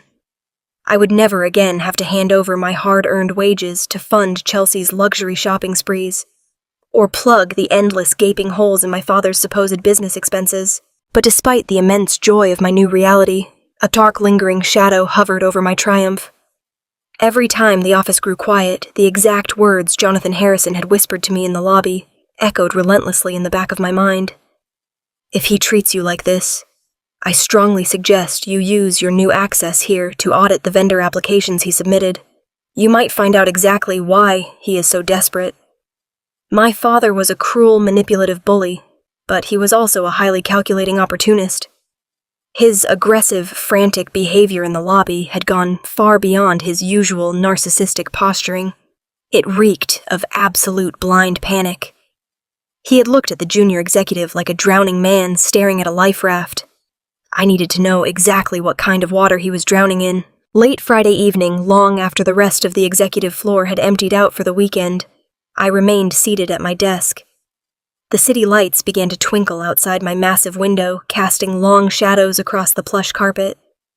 I logged into the secure Harrison Global vendor database using my new top-tier administrative credentials. The system granted me unrestricted access to every single corporate proposal background check and financial disclosure submitted to the firm. I took a slow, steadying breath, my fingers hovering over the keyboard. I typed Reynolds Industrial Supply into the primary search bar and hit enter. The system processed the request for a fraction of a second before a massive, densely packed file populated on my high-resolution screen. I dove directly into the raw data, bypassing the glossy, fabricated marketing summaries my father had undoubtedly spent months polishing. I pulled up the initial balance sheets, the projected cash flows, and the historical debt ledgers. At first glance, the numbers told the familiar story of a struggling mid-size company hit hard by rising overhead costs and poor management. It looked exactly like the narrative my mother had constantly used to justify draining my bank accounts. But I was not a casual observer. I was a trained financial analyst who knew exactly how to spot the subtle, hidden inconsistencies in a corporate ledger. I started cross-referencing the claimed asset valuations against the actual municipal property tax records. I ran deep background queries on the primary suppliers listed in his accounts payable column. What I uncovered over the next 3 hours made my blood run completely cold. My father's company was not simply failing due to a slow economic market. It was a massive, intricately constructed house of cards built entirely on aggressive, systemic fraud. The vendor pitch he had submitted to Harrison Global was packed with completely fabricated revenue streams. He had listed 3 major manufacturing warehouses as primary collateral, but the public records proved he had quietly sold those properties over 5 years ago. He was actively using non-existent assets to secure millions of dollars in corporate credit. The crushing medical debt my parents held over my head, the debt I spent my youth trying to repay, was a complete fiction. My father was a desperate, cornered criminal, and I now held the exact matches needed to burn his fake empire straight to the ground. The glow of the computer monitor was the only light left on the entire executive floor. I sat frozen in my new ergonomic chair, my eyes scanning the endless rows of data in Harrison Global's highly secure vendor database. I had already uncovered that my father's industrial supply company was a massive house of cards completely propped up by fabricated revenue streams and phantom collateral. But as a certified bookkeeper who had spent years untangling messy ledgers, I knew that corporate fraud of this magnitude rarely stops at the business accounts. Desperate men always leave a trail of collateral damage, and a very dark, incredibly persistent instinct told me I needed to follow this digital paper trail all the way to the absolute end. My fingers hovered nervously over the keyboard. Almost automatically, I typed my own legal name into the global search bar of his corporate financial disclosures. I hit enter. I honestly expected the system to return 0 results. I was just the diner waitress. I was the disappointing invisible daughter who slept in the smallest room and handed over my tip money to cover my supposed debts. I had absolutely nothing to do with Richard Reynolds and his corporate ambitions, but the system did not return a blank screen. It instantly populated a massive hidden directory of secured documents, promissory notes, and legal settlements. I clicked on the oldest file in the archive. It was dated over a decade ago. It was a comprehensive legal settlement from a childhood car accident I had been involved in. When I was 12 years old, I had suffered a severely fractured spine in a terrible collision. For my entire adult life, Richard and Susan had constantly reminded me of the crushing medical bills they had supposedly taken on to save my mobility. They used that astronomical debt as a daily weapon against me. They demanded 70% of my diner wages every single week, claiming it was my absolute moral duty to repay them for keeping me out of a wheelchair. I had handed over cash checks and loose tips, denying myself warm winter coats and basic human necessities, entirely crushed by the suffocating guilt of owing them my health. As I read the heavily redacted settlement document on my glowing screen, all the blood completely drained from my face. The insurance company of the at-fault driver had paid out a massive bodily injury claim. They had covered every single penny of my spinal surgeries, my extended hospital stay, and my years of physical therapy in full. There was never any medical debt. The hospital bills had been completely wiped out 15 years ago. I sat there in the terrifying silence of the corner office, staring at the undeniable proof. My parents had actively, maliciously lied to me for over a decade. They had looked their exhausted, struggling daughter right in the eye every single Friday night and gladly taken my hard-earned waitressing money to pay off a total ghost. I quickly ran the math in my head. 10 years of weekly payments. It was well over $120,000 stolen directly from my bleeding hands. They had weaponized my own childhood trauma to turn me into their personal indentured banking system. The sick, twisting knot in my stomach told me the horrors were not over. If they were capable of extorting their own injured child over fabricated medical bills, there was absolutely no limit to what else they might have hidden in these encrypted files. I clicked back to this main directory and opened the corporate credit lines associated with his failing business. I scrolled past the maxed-out corporate cards and the heavily leveraged equipment loans. Then I found it. It was a massive unsecured commercial business loan for $250,000. I opened the scanned loan origination document to see how Richard had possibly managed to secure such a massive line of credit without any real tangible collateral. I scrolled down past the banking terms and conditions to the guarantor signature line at the very bottom of the page. The name, printed in stark black ink, was Clara Reynolds. My breath completely caught in my throat, choking off the air in my lungs. Beside my printed name was a signature. It was an incredibly sloppy, hurried forgery of my handwriting. I checked the exact date on the original loan application. It had been filed exactly 3 days after my 18th birthday. The very moment I became a legal adult, my parents had actively stolen my identity. They had leveraged my pristine, untouched Social Security number to secure $250,000 in fraudulent commercial loans to float their dying business. My hands shook violently as I pulled up the transaction history for that specific account. I needed to see exactly where my stolen future had gone. The money had not even been used to pay legitimate business expenses or keep his warehouse afloat. The digital ledger was a grotesque, highly detailed roadmap of pure vanity and absolute greed. There were massive recurring withdrawals transferred directly into Chelsea's personal checking accounts. My forged credit had been used to secure the expensive lease on Chelsea's luxury imported cars. My stolen identity had paid for her extensive European vacations, her ridiculously expensive designer handbags, and the lavish, highly curated lifestyle she constantly flaunted on social media.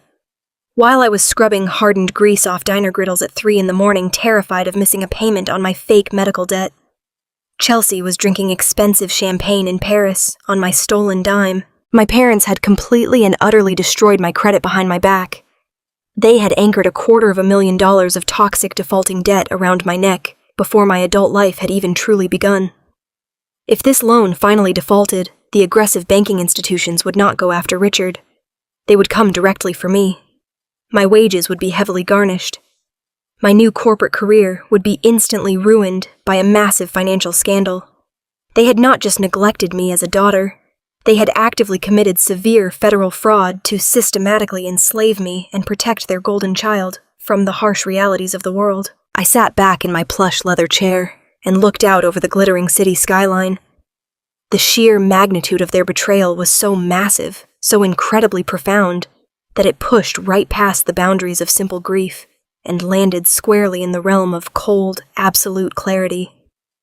A normal person might have broken down right there. A normal daughter might have put her head on the polished mahogany desk and wept until she could no longer breathe. But I did not shed a single tear. I was entirely done crying over people who only viewed me as a natural resource to be aggressively plundered. I leaned forward and pressed the print command on my keyboard. The heavy commercial laser printer in the corner of my office hummed to life, breaking the absolute silence of the room. I watched carefully as page after page of undeniable, legally binding proof slid into the output tray. I printed the insurance settlement in full. I printed the forged loan documents. I printed the transaction ledgers detailing every single one of Chelsea's luxury purchases. I gathered the warm, freshly printed pages and stacked them into a perfectly neat, undeniable mountain of solid evidence. Richard and Susan thought I was just a quiet, submissive girl they could use and discard in the dark shadows of their home. They had absolutely no idea they had just handed a fully loaded weapon to the most competent financial analyst in the entire building. I placed the documents into my leather portfolio and snapped the metal lock shut. I was not going to run away from this fight.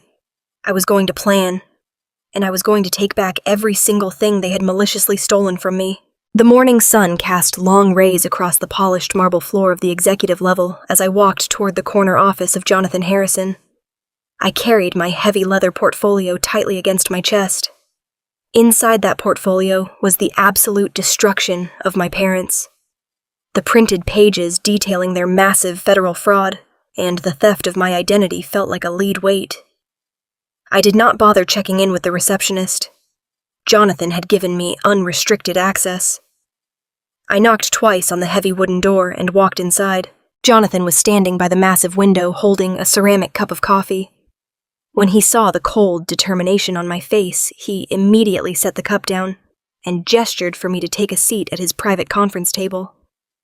I did not sit down. I simply opened the leather portfolio and spread the printed documents across the smooth glass surface. I told him everything. I explained how my parents had completely fabricated a mountain of medical debt from a childhood car accident that had actually been fully covered by an insurance settlement. I watched his face tighten as I laid out the transaction ledgers, showing how they had stolen my wages for a decade to pay for a ghost. Then I slid the final stack of papers toward him. I explained that 3 days after my 18th birthday, my father had forged my signature to secure $250,000 in fraudulent commercial business loans. I showed him how the stolen funds were directly funneled into my sister Chelsea and her luxury lifestyle. Jonathan picked up the documents. The silence in the spacious office grew incredibly heavy as his eyes scanned the sloppy forgery of my name. The warm, fatherly demeanor he had shown me in the hallway days prior vanished entirely. It was instantly replaced by a terrifying, freezing corporate wrath.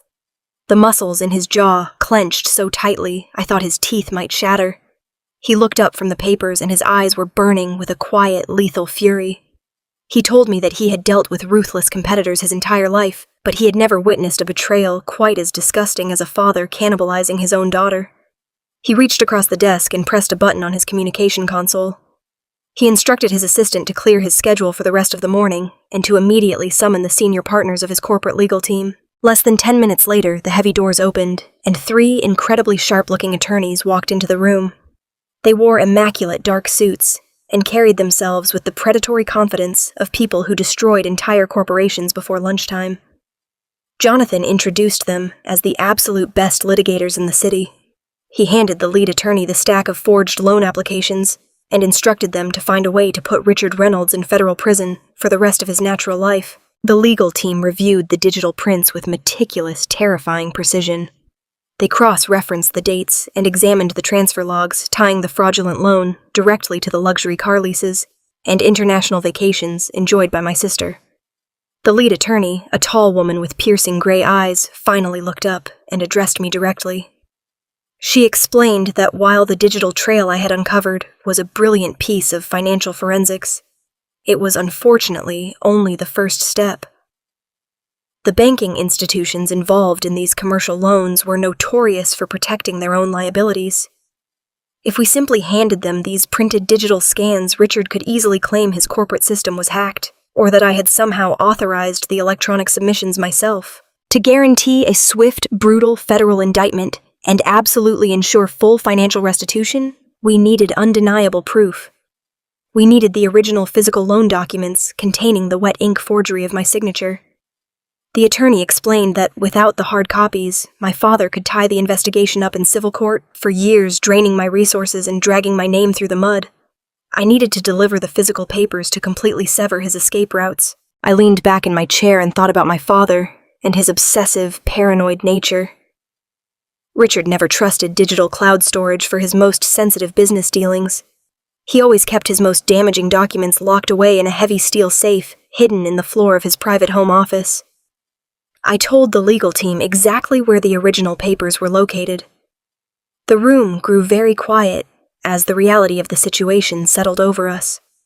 I was the only person who knew the layout of that house, and I was the only person who could possibly get close enough to that safe without triggering a massive alarm or raising immediate suspicion. Jonathan firmly shook his head and stated that he would absolutely not allow me to return to that toxic, abusive household. He offered to hire a team of private investigators to handle the retrieval, but the lead attorney gently interjected.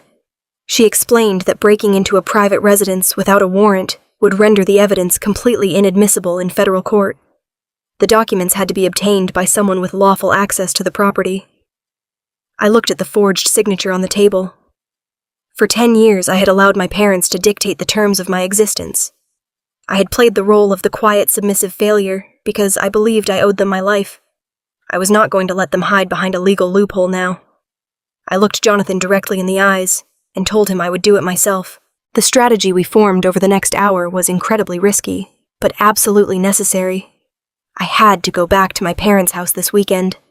I could not walk in as the confident lead financial analyst of Harrison Global. I had to transform myself back into the pathetic, exhausted diner waitress they so deeply despised.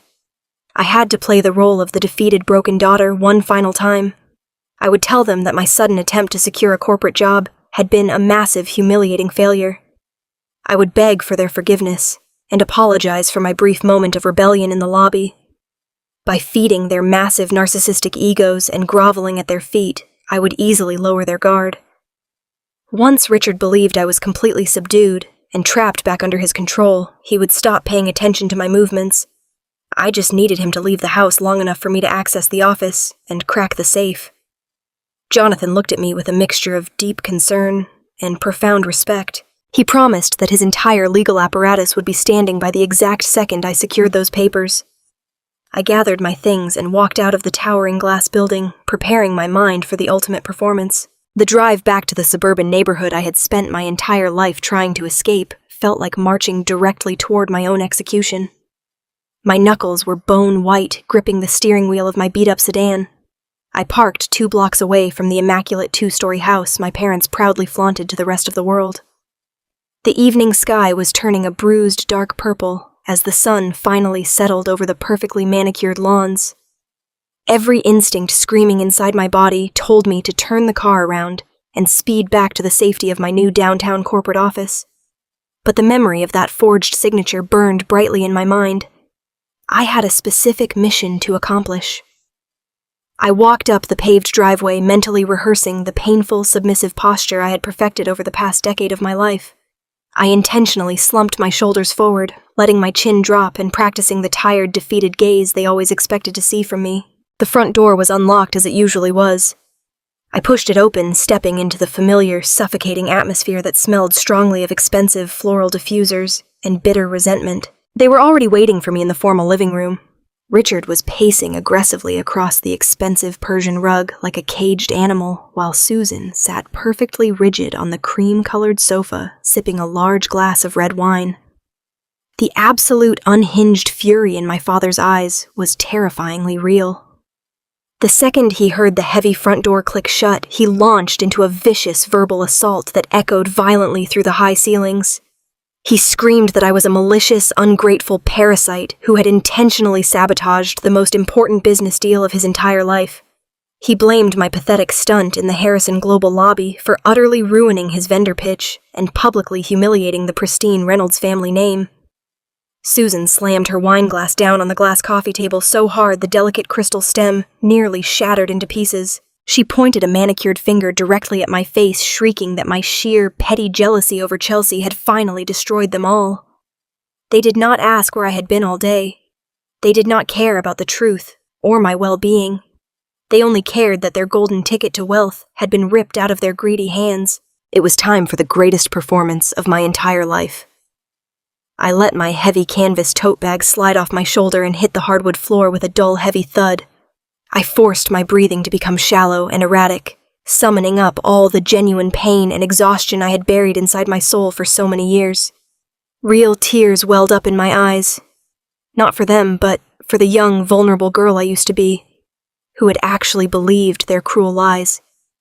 I collapsed onto the edge of the nearest floral armchair, burying my face in my trembling hands, and began to openly sob.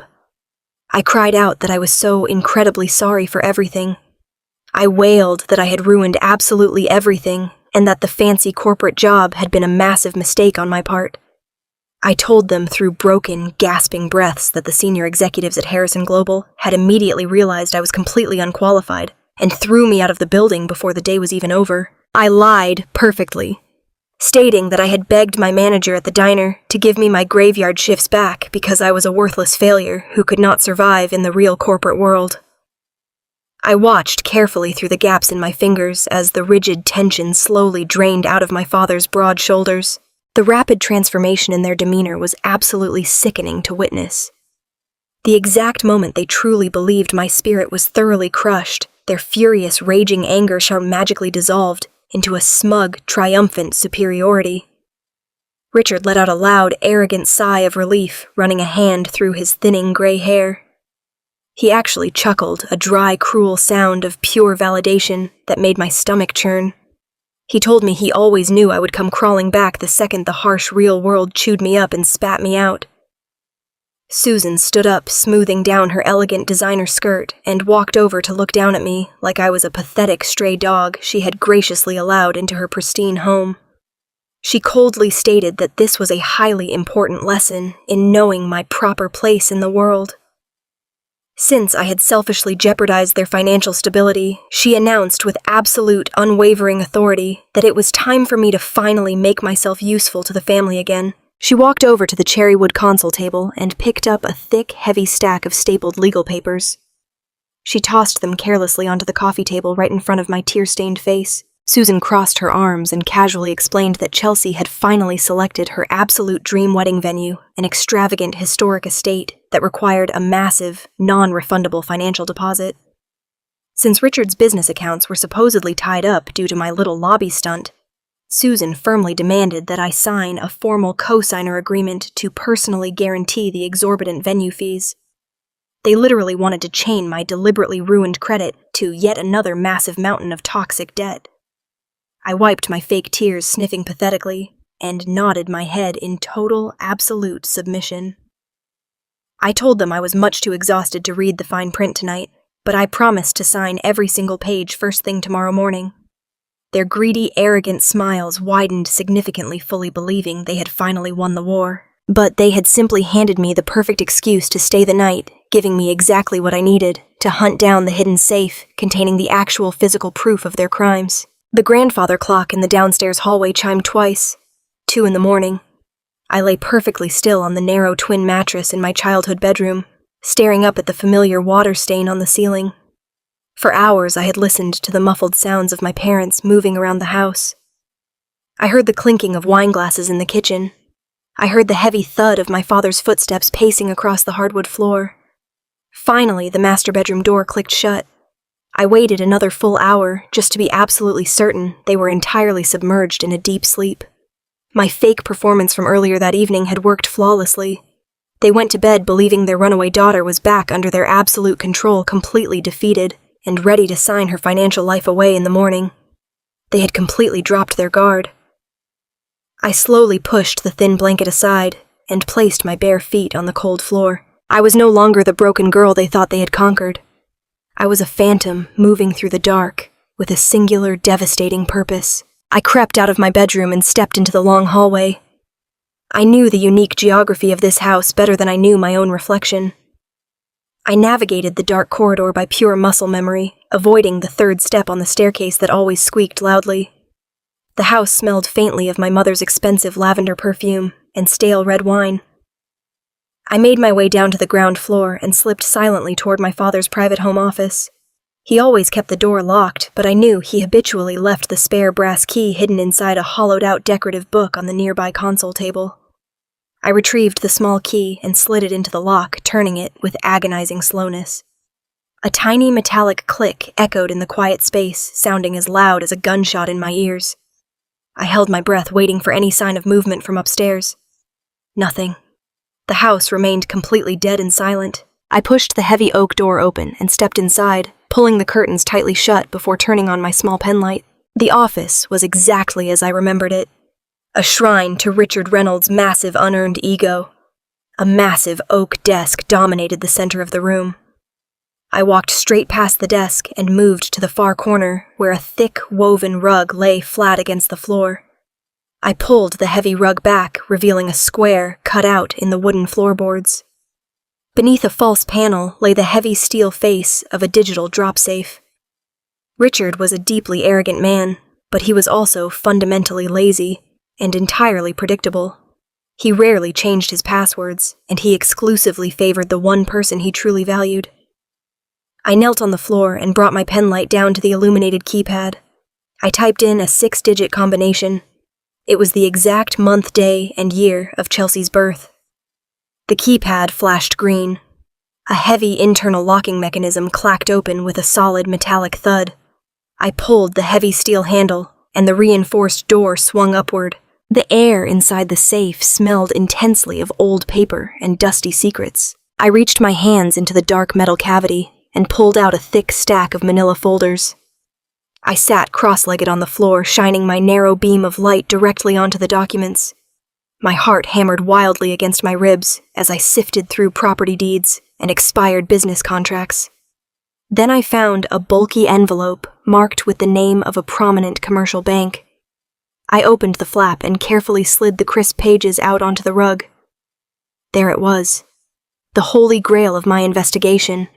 It was the original hard copy of the fraudulent $250,000 business loan. I stared at the bottom of the final page.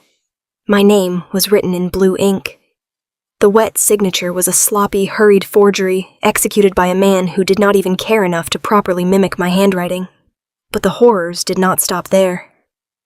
Tucked right behind the loan application was another legal folder bearing the crest of a major auto insurance provider. I opened it and found the original bodily injury settlement check issued from my childhood car accident.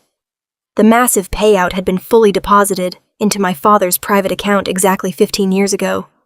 Every single penny they had violently squeezed out of my waitressing tips for a decade had been built on a complete, fabricated lie. I did not allow myself the luxury of anger. I had a precise job to finish. I pulled my smartphone from my pocket and carefully photographed every single page of the forged loan application and the cleared insurance settlement check, ensuring the lighting captured the signatures perfectly. I uploaded the high-resolution images directly to a secure, encrypted cloud server I had created earlier that afternoon. Once the digital backup was entirely safe, I carefully folded the original physical documents and tucked them deep inside the waistband of my trousers. I could not simply leave the manila folders empty. Richard was paranoid enough to notice a sudden change in thickness. I grabbed a stack of useless, outdated supply catalogs from the bottom drawer of his desk. I folded the heavy, glossy pages and shoved them into the bank envelopes, recreating the exact thickness of the stolen documents. I placed the dummy folders back into the steel safe I closed the heavy door and listened to the electronic lock engage with a final, satisfying click. I rolled the heavy woven rug back into its perfect original position, making sure there was no sign of disturbance. I locked the office door behind me and slipped the brass key back into the decorative book. As I silently crept back up the stairs toward my tiny childhood bedroom, the crushing weight of the past decade finally began to lift from my shoulders. Tomorrow morning, I would smile. I would sign their ridiculous wedding venue agreement. And then I would hand the original forged documents over to Jonathan Harrison and watch my parents burn. I pressed the heavy woven rug back down against the hardwood floor, smoothing the decorative edges so it looked entirely undisturbed. The thick, folded original loan documents were tucked securely against my skin, beneath the waistband of my trousers, alongside the cleared insurance settlement check. A profound, overwhelming sense of relief began to wash over my tired body. It was a feeling of absolute victory after a grueling decade of total subservience. I reached forward to switch off my small penlight. Before my thumb could even press the rubber button, the brass doorknob behind me turned with a sharp, echoing metallic click. The heavy oak door swung open, casting a long, bright rectangular slice of hallway light directly across the floorboards. I froze perfectly still, the air catching dead in my throat. A slender silhouette stepped into the doorway. It was not Richard. It was not Susan. It was Chelsea. She was holding her expensive smartphone in one hand, her face illuminated by the bright screen, and wearing silk pajamas that likely cost more than my monthly rent. She had clearly just wandered downstairs, looking for a phone charger. She took 2 lazy steps into the private home office before she actually looked up from her device. She froze abruptly, her eyes adjusting to the dim light of the room. And then she saw me kneeling on the floor near the corner where our father kept his most guarded secrets. For a fraction of a second, absolute confusion twisted her perfectly contoured face. Then the confusion instantly morphed into her trademark smug arrogance. She crossed her arms tightly over her chest, a cruel, victorious smile spreading across her painted lips. "Well, look who is sneaking around like a little rat in the middle of the night," she drawled, her voice dripping with a sickly sweet malice. "Dad is going to absolutely lose his mind when I tell him you are trying to steal from his private office. You really are just a pathetic, hopeless failure." She took a deep, dramatic breath, puffing out her chest, preparing to shatter the quiet night with a loud, theatrical scream for our parents. The old Clara, the broken girl who had walked into this house just hours ago, would have begged. She would have dropped to her knees, crying and pleading with her golden sister for an ounce of mercy. But I did not move a single muscle in panic. I simply stood up, smoothing the fabric of my plain shirt, completely unfazed by her posturing. The heavy weight of the forged documents pressed against my hip, reminding me that I now held the ultimate power in this room. "Go ahead and scream," I said, my voice dropping to a low, chilling whisper that stopped her dead in her tracks. "Scream as loud as you want, Chelsea. Wake them both up right now. But before you open your mouth, you need to understand exactly what I was doing down here on the floor." I watched her perfectly manicured fingernails twitch against her phone casing. Her arrogant smile faltered just a fraction, clearly unsettled by my total lack of fear and my cold, unyielding posture. "You think I am trying to steal from Richard?" I continued, taking a slow, deliberate step toward her. "I am not stealing anything. I am gathering the physical evidence of his massive criminal empire. Your father did not build a successful industrial supply business. He built a catastrophic house of cards." Chelsea scoffed, rolling her eyes dramatically, but her posture became slightly defensive as she took a tiny step back. "You are totally delusional, Clara." She shot back, though her voice lacked its usual bite. "You are just making up crazy lies because you are insanely jealous of my life and the fact that they actually love me." I kept walking forward until I was standing less than 2 feet away from her. I looked her dead in the eye, stripping away decades of sisterly rivalry and forcing her to face the brutal reality. 10 years ago, I explained, keeping my tone absolutely clinical and cold. Richard and Susan forged my signature on a $250,000 commercial business loan. They stole my identity the moment I turned 18 to secure a massive line of credit. And do you want to know where every single penny of that stolen money went, Chelsea? It went directly to you. I watched the color rapidly drain from her cheeks as my words hit their mark. "That luxurious, imported car sitting in the driveway right now?" I said, gesturing toward the front of the house. Paid for with my stolen credit. Those expensive European vacations you post all over the internet. Paid for with my forged signature. The massive wedding venue deposit mom demanded I co-sign for tomorrow morning. It is all built on a massive, undeniable felony. I have the original hard copies right here, and I am taking them directly to the corporate lawyers at Harrison Global. Chelsea opened her mouth, her lower lip trembling uncontrollably, but she could not find the breath to speak. The terrifying reality of her entire lavish existence crashing down around her was finally taking hold. Her eyes darted wildly around the room as the glamorous illusions she had built her life upon shattered. Dad committed federal fraud, I stated, locking my gaze onto her wide, terrified eyes. When he goes down, they will repossess your car, your wedding fund, and your apartment. If you scream, I call the FBI right now. If you stay quiet, you have 48 hours to pack your bags and run. I stepped completely into her personal space, letting the full weight of my unyielding authority crush her remaining defiance. Chelsea stared at me, completely paralyzed by fear and the sudden, devastating truth. The golden child who had spent her entire life mocking my struggles was now trembling like a frightened animal. She slowly backed away from the doorway, pressing her shoulders against the wall of the corridor to give me a clear path. She did not scream. She did not call for our parents. She simply clamped a hand over her mouth, hot tears spilling down her pale cheeks. I walked right past her, stepping out of the shadows, and walking freely toward the front door, leaving my childhood home behind forever. It is truly remarkable how quickly the human mind can pivot from sheer terror to absolute surgical calculation. I walked into the towering glass facade of Harrison Global on Monday morning with the original forged loan documents practically burning a hole in my leather portfolio. I bypassed the standard security checkpoints and took the private executive elevator straight to the top floor. Jonathan Harrison and his elite team of corporate litigators were already waiting for me in the main boardroom.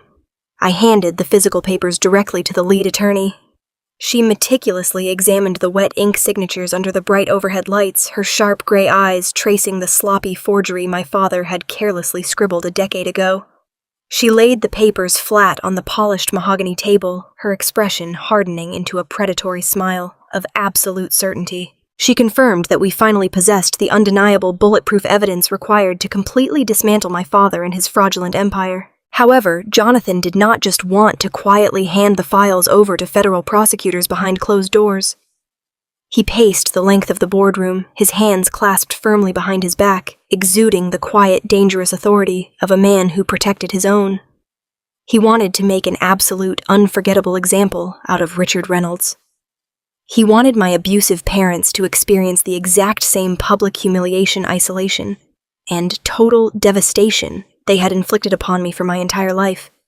To achieve this level of profound poetic justice, the legal team constructed a brilliant, incredibly flawless trap designed to exploit my father's most glaring weakness, his monumental vanity. We needed to draw Richard out into the open, elevating his massive ego to the absolute pinnacle of unearned arrogance before completely pulling the floor out from under him. The strategy was simple, but devastatingly effective. Jonathan instructed his senior director of procurement to place a formal telephone call directly to Richard's private office line. I sat quietly in the corner of the boardroom, my hands folded neatly in my lap, listening to the unfolding conversation through the high-fidelity speakerphone. The procurement director spoke with a practiced, smooth corporate diplomacy that was almost frightening to witness. He apologized profusely for the highly unfortunate misunderstanding that had occurred in the lobby the previous week. He smoothly claimed that Jonathan Harrison had simply been dealing with a terrible, stressful day and had reacted poorly to the unexpected intrusion. Then he delivered the ultimate bait. He stated that the executive board had thoroughly reviewed the Reynolds Industrial Supply vendor pitch over the weekend, and they were incredibly impressed by the projected capabilities. He announced that Harrison Global was prepared to officially offer my father a massive, exclusive $5 million vendor contract. Hearing my father's voice echo through the pristine boardroom was an exercise in absolute revulsion. He completely bought the massive lie without a single shred of hesitation. His toxic, fragile ego instantly blinded him to any logical red flags. A normal, rational business owner might have severely questioned why a legendary billionaire would suddenly reverse his public decree and offer a massive fortune to a man he had just thrown out of his building by armed security guards. But Richard was not a rational man. He was a deeply insecure narcissist, desperate for validation and unearned wealth. He swallowed the massive bait whole, his voice actually trembling with eager, pathetic greed as he accepted the fake apology and enthusiastically agreed to the fabricated terms. He even had the sheer audacity to boast loudly over the phone that he always knew Harrison Global would eventually recognize his superior industrial acumen. I watched Jonathan Harrison clench his jaw in silent disgust as my father shamelessly rambled about his own fictional business genius. The trap, however, was not quite complete. To ensure maximum public exposure and guarantee the absolute destruction of his fake social standing, the procurement director extended a highly exclusive formal invitation. He informed Richard that Jonathan Harrison wanted to sign the $5 million contract in person publicly at the prestigious Harrison Global Annual Gala, scheduled for that coming Saturday night. It was widely known as the most elite corporate event of the entire year, heavily attended by the most powerful financial titans, major global investors, and prominent media outlets in the city. Richard, Susan, and Chelsea were graciously granted exclusive VIP access to the grand ballroom, complete with a private reserved table right near the main stage. They were instructed to dress in their absolute finest black tie attire to properly commemorate the monumental partnership. I listened as my father practically wept with joy over the speakerphone, enthusiastically promising that his beautiful family would be there to celebrate. He proudly mentioned that his lovely wife and youngest daughter were already out shopping for gowns, completely proving my theory that they had entirely moved on from my sudden departure. I felt a cold, hard knot of pure satisfaction settle deep into my chest. They actually believed they had won. They truly believed that after a lifetime of abusing their eldest daughter, actively stealing my wages, and forging my identity to fund their golden child, the universe was simply going to reward them with $5 million and a lifetime of high society luxury. They completely ignored the sudden, mysterious disappearance of their runaway daughter. They did not care that I had vanished into the night after Chelsea caught me in the study. Chelsea had clearly heeded my brutal warning and kept her mouth entirely shut about our confrontation, likely too terrified of losing her precious luxury vehicles to tell her parents what I had discovered. Their absolute blinding greed had entirely consumed their basic survival instincts. They were happily marching themselves right up to the edge of a sheer cliff, entirely oblivious to the massive, terrifying fall, waiting just one step ahead. As the procurement director finally disconnected the call, Jonathan turned to look at me, a dangerous glint in his eye. The stage was perfectly set for their ultimate destruction. The anatomy of human greed is a truly fascinating phenomenon to observe from a safe distance. When a narcissist genuinely believes they have finally won the ultimate prize, they completely abandon all sense of logic and basic reason. Through my secure administrative terminal at Harrison Global, I essentially had a front row seat to my family executing a spectacular slow-motion financial suicide. Richard and Susan were absolutely buzzing with the toxic adrenaline of their fake $5 million vendor contract. They desperately needed to look the part of wealthy corporate elites for the upcoming Saturday night gala, but Richard's legitimate business accounts were completely tapped out. His credit lines were completely frozen. His warehouse operations were entirely underwater. Instead of pausing to ask why a legendary billionaire was suddenly handing them a fortune out of thin air, they doubled down on their wild delusions. I sat at my polished mahogany desk and watched the digital alerts light up my monitor as my father secured a predatory, incredibly high-interest payday loan from a notorious shadow lender operating on the dark edge of the city. He blindly pledged the absolute last remaining sliver of equity in his failing supply company to borrow $30,000 in dirty, untraceable cash. The subsequent spending spree was an absolute masterclass in sheer vanity. I was able to track every single swipe of their newly funded debit cards. They went on a complete rampage through the highest-end luxury boutiques in the downtown shopping district. Susan happily dropped $8,000 on a heavily beaded designer evening gown. Richard purchased a custom-fitted tuxedo and expensive imported leather shoes. Chelsea, completely ignoring the terrifying fact that I had threatened to expose her entire life just days prior, happily spent $4,000 on diamond jewelry and professional hair and makeup services. They were actively dressing themselves up in the ultimate costume of unearned wealth, blissfully unaware that they were meticulously preparing for their own public funeral. The neighborhood grapevine is always incredibly efficient, especially among the older suburban church crowds, who absolutely love a good rags-to-riches success story. My mother simply could not keep her mouth shut. She spent her entire Thursday and Friday afternoon calling every single neighbor, every prominent member of their local parish council, and every distant relative they had previously ignored. She proudly and loudly announced their massive incoming fortune. She shamelessly bragged that Richard had personally partnered with the legendary Jonathan Harrison. She confidently claimed that the Reynolds family was rapidly ascending to the absolute pinnacle of high society. She spun a fabricated tale of business genius and corporate triumph. The sheer, blinding arrogance required to boast about a victory you have not even signed for yet was truly difficult to comprehend. They desperately wanted the entire community to know they were suddenly untouchable. On Saturday afternoon, just a few hours before the prestigious gala was set to begin, my personal cell phone vibrated on my desk. It was a text message from my mother. I opened the notification half expecting another aggressive demand for me to return home and sign Chelsea's wedding venue contract. Instead, the message staring back at me was a display of pure, unadulterated cruelty.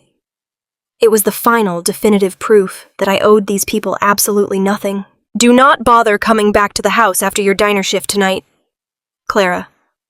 The text message read, "Richard and I are officially closing a massive $5 million corporate deal this evening with Harrison Global. We are formally listing the property on Monday morning and moving to the exclusive gated community in West Hills. You made your deliberate choice to be a bitter, jealous failure who refused to support this family. You are no longer welcome in our new successful life. Go find a cheap motel and figure it out yourself." I read the harsh words twice. I felt absolutely no sadness, no grief, and no lingering childhood pain. I felt nothing but a cold, highly clinical satisfaction. They had completely written me off. They were eagerly discarding me like an old piece of trash the exact second they thought they did not need my waitressing money anymore. They were actively burning the very last bridge they had to salvation, completely high on their own massive delusions. I picked up my phone, my thumb hovering steadily over the glowing digital keyboard. I did not write an emotional essay. I did not express my deep hurt or try to desperately explain myself the way the old Clara would have done. I simply typed exactly 3 words, ensuring my response was as cold and definitive as a steel trap snapping shut. "See you tonight." I hit send and placed the phone face down on the glass. The contrast between our respective evenings could not have been more profoundly poetic. While my parents were frantically squeezing themselves into their debt-funded luxury clothes painting on their fake, aristocratic smiles and aggressively practicing their high society handshakes in front of a mirror, I was quietly preparing for an absolute war. I did not need to purchase a flashy sequined gown to prove my inherent worth to a room full of strangers. I chose a sleek, impeccably tailored dark suit that radiated a quiet, untouchable corporate authority. I pulled my hair back into a severe, polished style that left absolutely no room for distraction. I looked at my reflection in the mirror, and I did not see the frightened, exhausted girl who used to hand over her tip money in tears to cover fake medical bills. I saw an apex predator ready to strike. I carefully grabbed my secure leather portfolio from the desk. I double-checked the interior, ensuring the original forged loan documents and the cleared insurance settlement checks were safely locked inside, alongside the devastating corporate audit reports.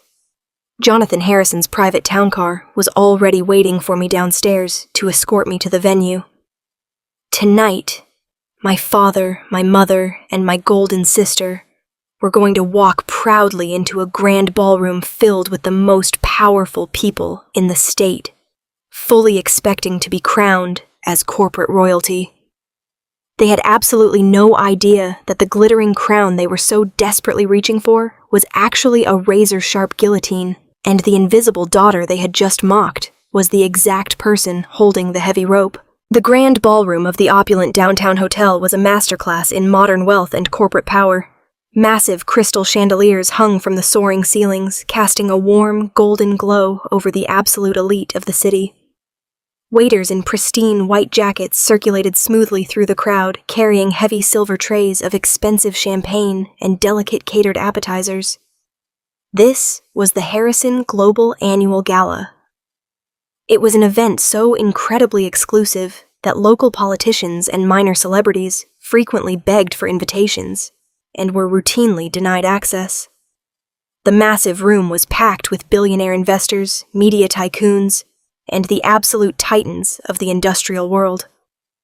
I stood quietly in the elevated shadows of a private VIP balcony, looking down at the glittering sea of immense power below. My dark, tailored suit helped me blend perfectly into the quiet background. I was completely invisible to the wealthy crowd below, but I had the absolute best vantage point in the entire venue to watch the final act of my parents' grand delusion play out in real time. Right on schedule, the heavy gilded doors at the main entrance swung wide open, and my family made their highly anticipated grand arrival. Watching Richard and Susan step onto the plush red carpet was exactly like watching a bizarre theatrical performance. They did not just walk into the room like normal people, they strutted. Richard led the way with his chest puffed out so far the buttons on his newly purchased custom-fitted tuxedo looked like they might violently pop off. He wore a smug, utterly arrogant smile that he clearly thought projected the quiet, effortless confidence of a true billionaire. In reality, it just made him look incredibly desperate and completely out of his depth. Susan glided right beside him, draped in the heavy, expensive, beaded designer gown she had purchased with stolen, borrowed money. She kept lifting her chin and swiveling her neck to make absolutely sure the elite guests were looking at her. Chelsea trailed closely behind them, dripping in expensive diamond jewelry and taking endless pictures with her phone. They looked exactly like a family desperately pretending to be rich. From my hidden vantage point, I watched my father immediately begin networking with a level of aggressive arrogance that was genuinely embarrassing to witness. He marched straight up to groups of incredibly wealthy, established corporate executives and practically forced his hand into theirs. He laughed far too loudly at polite jokes he clearly did not understand. I could read his lips from the balcony as he continuously name-dropped Jonathan Harrison to anyone who would politely stand there and listen. He boasted loudly about his massive incoming vendor contract and his booming industrial supply company. The actual corporate elites simply offered him tight, uncomfortable smiles before quickly excusing themselves to find a drink or greet a real colleague. Richard was entirely, completely blind to their subtle upper-class rejection.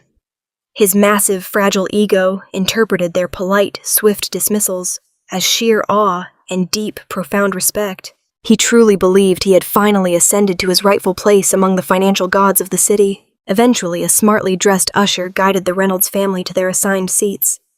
The procurement director had kept his word completely. Their reserved table was situated right at the absolute front of the massive room, directly bordering the edge of the grand stage. It was objectively the best seat in the house, and Richard practically vibrated with toxic joy as he pulled out a velvet chair for my mother. As they settled in, Richard immediately noticed the elaborate setup waiting on the main stage. A large, polished mahogany desk sat directly in the center, illuminated by several bright professional spotlights. A thick, leather-bound folio rested gracefully on the desk alongside two expensive gold fountain pens.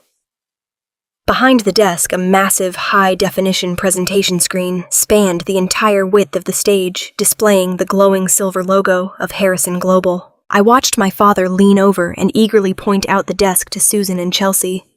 He confidently tapped his chest and gestured toward the stage, bragging that Jonathan Harrison had clearly gone all out to honor his magnificent business acumen.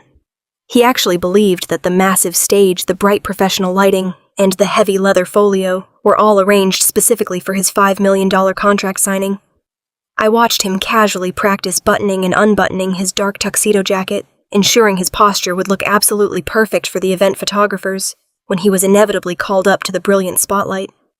The sheer magnitude of his delusion was almost impressive to witness. He had built an entire imaginary empire in his mind, and he was completely ready to claim his royal crown. A sudden soft chime echoed gracefully through the sophisticated sound system, gently cutting through the loud murmuring of the wealthy crowd. The massive crystal chandeliers slowly dimmed until the grand ballroom was bathed in a quiet, expectant twilight. The bright professional spotlight snapped directly onto the center of the stage, illuminating the empty desk. The room fell completely silent as the heavy velvet curtains parted and Jonathan Harrison walked confidently into the light. He carried a sleek digital tablet and wore a dark, immaculate suit that radiated authentic generational power. The audience offered a round of warm, respectful applause that Jonathan graciously accepted with a simple, polite nod of his head. He stepped up to the mahogany desk and looked out over the sea of waiting faces. He began his speech by welcoming the elite crowd, the prominent global investors, and the various media outlets who were officially recording the event. His voice was deep and steady, echoing clearly through the massive ballroom without a single trace of hesitation. He spoke eloquently about the core foundational values of Harrison Global, emphasizing that true, lasting business partnerships must be built on absolute, unshakable integrity and total, complete transparency. He stated that in the modern corporate world, trust was the ultimate currency, and that deceit was a toxic poison that had to be aggressively eradicated from the financial system. Then Jonathan paused his speech. He slowly lowered his digital tablet and let his sharp, penetrating gaze sweep across the front row of tables. The quiet silence in the room grew thick and heavy with mounting anticipation. He announced that tonight he wanted to specifically highlight a very unique individual who had recently come to his direct personal attention. He pointed his hand gracefully toward the front row directly at the table where my family sat in the darkness. He spoke my father's full legal name, allowing it to ring out loudly through the sophisticated speakers. He declared that Richard Reynolds and his industrial supply company had provided Harrison Global with an incredibly revealing lesson in corporate transparency that needed to be shared with the entire business community tonight. Down in the front row, Richard completely stopped breathing. His moment of ultimate historic glory had finally arrived exactly as he had planned. I watched him stand up from his chair with a massive, triumphant smile plastered across his aging face. He quickly reached down and buttoned his custom tuxedo jacket exactly as he had practiced just moments before. He proudly puffed out his chest, looking around at the silent, wealthy crowd as he prepared to take his victorious, confident walk up the stage steps. He had absolutely no idea what was waiting for him in the harsh, glowing spotlight. The air in the grand ballroom was charged with the kind of electric anticipation that usually precedes a historic coronation. Down in the front row, my father had fully committed to his massive delusion. I watched from the shadows of the VIP balcony as Richard stepped away from his table, his custom tuxedo catching the ambient light of the crystal chandeliers. He gave his lapels one final sharp tug, squaring his shoulders and flashing a broad, magnanimous smile to the neighboring tables of wealthy investors.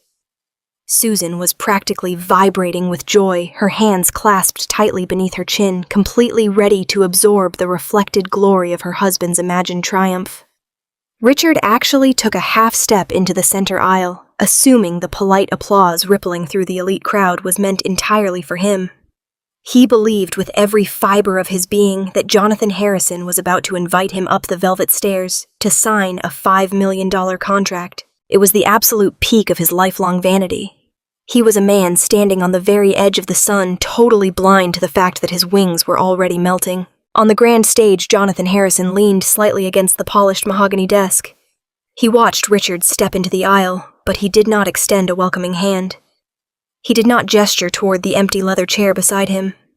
Instead, Jonathan let a heavy, suffocating silence fall over the ballroom. The applause slowly died away, replaced by a tense, confused murmur among the corporate titans. Jonathan tapped the screen of his digital tablet, and the massive, high-definition display behind him shifted from the glowing silver logo to a stark, blank white screen. When Jonathan spoke again, his deep voice carried a dangerous, razor-sharp edge that cut through the room like a physical blade. He stated that Harrison Global had indeed evaluated a vast array of vendor applications over the past week. He acknowledged that the industrial supply proposal submitted by Richard Reynolds looked incredibly promising on the surface. Richard nodded enthusiastically from the aisle, oblivious to the changing tone. But then Jonathan stepped away from the desk, his posture radiating a sudden, lethal authority. He announced that the modern corporate landscape was unfortunately infested with predators who built their entire enterprises on deception theft and the malicious exploitation of innocent people. The temperature in this grand ballroom seemed to plummet 10 degrees. My father froze in the aisle, his arrogant smile suddenly faltering as the harsh reality of Jonathan's words struggled to penetrate his thick skull. Susan slowly lowered her hands, a deep, unsettling confusion spreading across her heavily powdered face. Jonathan looked directly down at Richard, his eyes burning with a cold, absolute disgust. Then he delivered the killing blow. He leaned into the microphone and his voice boomed through the silent room. "Before we deal with vendors," he said, staring a hole directly through my father, "I want to introduce the brilliant mind who just finished auditing our vendor applications and saving this company from a massive federal fraud scheme, our lead financial analyst, Clara Reynolds." The name echoed through the massive speaker system, bouncing off the soaring ceilings and crashing down onto the audience. A secondary spotlight snapped on, illuminating the heavy velvet curtains at the far end of the stage. The fabric parted, and I stepped out of the shadows, directly into the blinding light. I did not walk with the hurried, anxious steps of the terrified diner waitress they had abused for a decade. I walked with the slow, measured cadence of an executive who commanded the absolute respect of everyone in the building. My dark, custom-tailored suit fit perfectly, radiating a quiet, undeniable power. My spine was straight, my chin was high, and my eyes were locked dead onto the pathetic man standing paralyzed in the center aisle. A collective gasp rippled through the front rows as the wealthy guests immediately recognized the shared last name and realized the profound gravity of what was happening right in front of them. Richard looked like he had just been struck by a high-speed train. All the blood instantly drained from his face, leaving his skin a sickly ashen gray. His mouth hung slightly open in a silent, grotesque mask of absolute shock. His knees actually buckled, forcing him to grab the back of his chair just to keep himself standing. He stared up at me, his eyes wide with a terrifying, uncomprehending horror. The daughter he had starved, mocked, and stolen from was standing on the most prestigious stage in the city, holding the keys to the entire corporate kingdom. Susan was completely immobilized. She sat rigid in her chair, her expensive beaded gown suddenly looking like a cheap plastic costume. She blinked rapidly, her mouth opening and closing like a fish out of water, entirely unable to process the fact that her invisible, discarded child was the exact person Jonathan Harrison had just praised as a brilliant mind. The sheer magnitude of their public humiliation was an incredibly beautiful thing to witness. While my parents remained completely paralyzed by their shattering reality, my sister Chelsea had a much faster reaction time. She was the only one at that table who already knew the devastating truth about the forged loan documents and the stolen insurance settlement. When she saw me standing on the stage alongside the most powerful billionaire in the state, her survival instincts finally kicked in. She knew with absolute certainty that the trap had been sprung, and the authorities were likely already circling the building. I watched from the stage as Chelsea quietly pushed her chair back, ignoring her petrified parents. She grabbed her diamond clutch and tried to slip away from the table, keeping her head down as she scurried toward the heavy gilded doors at the back of the ballroom. She thought she could simply vanish into the night and escape the catastrophic fallout of her stolen luxury lifestyle, but Jonathan Harrison left absolutely nothing to chance. As Chelsea desperately reached for the brass handles of the main exit, 2 towering security guards in dark suits stepped seamlessly out of the shadows. They did not say a single word. They simply crossed their massive arms and physically blocked the doorway, their expressions completely unreadable. Chelsea slammed to a halt, her expensive heels skidding on the polished marble. She looked wildly to the left and the right, searching for any possible escape route, but every single exit was flanked by Harrison Global security personnel. She was completely trapped inside the grand ballroom, forced to endure the absolute destruction of her family's fraudulent empire. I stood on the stage, looking down at the 3 of them, breathing in the sweet air of vindication.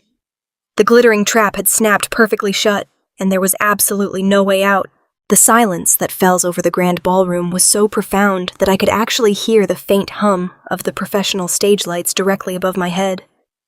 thousands of eyes shifted rapidly from the glowing presentation screen behind me to the pale, trembling man frozen in the front row. I did not raise my voice. I did not need to. The microphone resting on the polished mahogany podium caught every steady breath I took. Looking down at my father, I felt an incredible sense of absolute detachment. The terrified little girl who used to scrub diner floors until her hands bled, terrified of making a single mistake, was entirely gone. In her place stood a woman holding the absolute, undeniable truth. I gripped the smooth wooden edges of the podium and let the heavy reality of the moment wash completely over the room. For the past 10 years, I began my voice ringing out with a cold, surgical precision. Richard Reynolds has presented himself to this city as a self-made titan of industry. Tonight, he came to this prestigious gala expecting to sign a highly lucrative $5 million vendor contract. He came here to celebrate his own brilliant business acumen and cement his place among the wealthy elite of Seattle. But true, lasting partnerships must be built on total transparency, and the Reynolds Industrial Supply Company is built on nothing but a foundation of malicious theft and staggering lies. I watched my mother sink lower into her velvet chair. Her expensive, beaded designer gown suddenly looked like a heavy, suffocating shroud. She stared up at me with an expression of pure, unadulterated horror, realizing that her carefully constructed social mask was being ripped away in front of the very people she so desperately wanted to impress. I did not scream. I did not let a single ounce of hysterical anger or bitterness poison my delivery. I simply laid out the absolute facts to the silent crowd of wealthy investors and corporate tycoons. I explained exactly how my parents had maliciously fabricated a mountain of medical debt from a childhood car accident to extort my minimum wage earnings for an entire decade. I told the audience how they took 70% of my diner tips every single week, while a hidden insurance settlement had secretly covered every penny of my medical care 15 years ago. A collective gasp rippled through the surrounding tables. The wealthy executives and media representatives murmured in deep disgust. Then I detailed the ultimate betrayal. 3 days after my 18th birthday, I said, locking my gaze entirely on my father. Richard forged my signature to secure $250,000 in commercial bank loans. He stole his own daughter's identity the exact moment she became an adult to fund luxury imported cars, international European vacations, and a lavish, extravagant lifestyle for his favorite child. He left me to drown under the massive weight of his toxic, defaulting liabilities while he played the role of a successful entrepreneur. Richard opened his mouth, perhaps to shout a frantic denial, but absolutely no sound escaped his dry throat. He was completely paralyzed by the blinding, terrifying light of public exposure. His entire fraudulent empire was collapsing onto his shoulders in real time. I stepped away from the wooden podium, holding the heavy leather portfolio that contained every single original document I had pulled from his floor safe just a few hours before. The lead attorney for Harrison Global stepped gracefully onto the stage to meet me. I handed her the thick brown folder containing the wet ink forgeries and the cleared insurance checks. She did not even need to open it. She simply offered me a firm nod of profound respect, turned around, and handed the portfolio directly to 2 men in dark, nondescript suits who had been standing quietly in the shadowy edge of the stage. These men were not private corporate security guards. They were plainclothes federal detectives from the Financial Crimes Division, and they had been waiting patiently all evening for my exact signal. The 2 detectives descended the velvet-covered stairs with a heavy, purposeful stride and approached my parents' table. As the harsh, unavoidable reality of federal handcuffs finally broke through his thick, arrogant delusion, my father completely unraveled. The smug, confident businessman who had just been bragging to billionaires completely vanished. He was instantly replaced by a cowardly, stammering mess of a man. He threw his shaking hands up in the air, pointing frantically at the woman sitting beside him. It was all her idea, he blabbered loudly, his voice cracking and echoing pathetically across the silent, horrified ballroom. Susan made me do it. I did not want to forge those loan papers. Clara is just a vindictive, spiteful liar trying to ruin my company because she is jealous. Please, you have to believe me. It was my wife. Susan immediately shot to her feet, her face contorted into a mask of absolute, vicious rage. She completely ignored the federal agents reaching for her wrists and began screeching at the top of her lungs. She yelled that I was an ungrateful, malicious monster who was intentionally destroying her perfect, beautiful family. She cursed my name, flailing her arms violently as the detectives stepped in to subdue her. The wealthy, sophisticated guests physically recoiled in shock, pulling their chairs back from the table, as the ugly, violent truth of the Reynolds household was broadcast live to the entire city. The detectives swiftly and professionally secured the cold metal cuffs around their wrists, pulling their arms tightly behind their backs. The loud, sharp clicking of the restraints cut through Susan's hysterical screaming. I stood tall on the grand stage, bathed in the warm spotlight, and watched in utter clinical silence as the people who had stolen my youth and my future were humiliatingly marched out the heavy double doors. They stumbled awkwardly in their expensive evening wear, completely stripped of their dignity and their power. The glittering, fake empire they had sacrificed their own daughter to build was officially reduced to absolute ashes, and justice had finally been served in the most spectacular way imaginable. 6 months can feel like a fleeting, passing shadow or an agonizing, eternal nightmare, depending entirely on which side of a concrete prison wall you happen to be standing on. It has been exactly half a year since that glittering, chaotic night in the grand ballroom, when the toxic, elaborate illusions of the Reynolds family were finally shattered under the bright, crushing weight of the undeniable truth. Today, I sit comfortably in my spacious corner office, looking out over the sprawling, vibrant city skyline, and the profound, absolute silence of my new life is the most beautiful, magnificent sound I have ever experienced. I am finally breathing clean, unburdened air. My father, Richard, is currently serving a very lengthy mandatory sentence in a highly secure federal correctional facility. The presiding judge showed absolutely no mercy or leniency when the full horrific extent of his financial crimes was laid bare before the court. He was swiftly convicted of multiple felony counts of aggravated identity theft and severe wire fraud. The man who once strutted across expensive Persian rugs in custom-tailored tuxedos, boasting loudly to anyone who would listen about his fictional corporate empire, is now reduced to a simple inmate number wearing a standard-issue orange jumpsuit. He spends his long, empty days confined to a tiny, bleak concrete cell completely stripped of the unearned arrogance and the commanding, brutal authority he once used to continuously terrorize his own daughter. There are no billionaire investors to impress behind those cold steel bars, and there are absolutely no stolen funds left to continuously prop up his massive, fragile ego. Susan did not fare much better in the harsh, unforgiving light of judicial reality. When Richard was federally indicted, the entire financial facade instantly collapsed, leaving her utterly drowning in the massive, toxic mountain of debt they had carelessly and greedily accumulated. She was forced to declare total, humiliating bankruptcy, losing the pristine suburban house, the expensive country club memberships, and every single precious piece of her high society status. The judge presiding over my civil case mandated full financial restitution for the entire decade of stolen waitressing wages and the fraudulent commercial credit lines they opened in my name. To meet those strict court-ordered monthly payments, my mother is now working a grueling, physically demanding minimum wage job at a local discount retail store.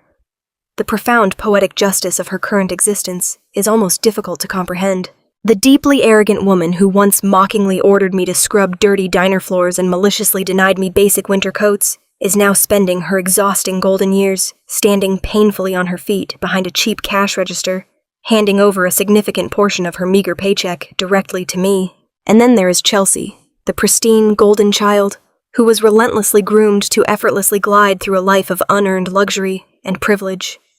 When the stolen money entirely dried up, her glamorous, heavily curated world evaporated like smoke in the wind. The bank aggressively repossessed her imported luxury vehicles, dragging them straight out of her driveway. She was forced to completely liquidate her extensive collection of designer handbags, diamond jewelry, and expensive European clothing just to barely afford a tiny cramped apartment on the industrial outskirts of town. The wealthy, prominent fiancé she had so proudly paraded around town immediately canceled their lavish, extravagant wedding and abandoned her the exact second he realized her family was entirely broke and publicly disgraced.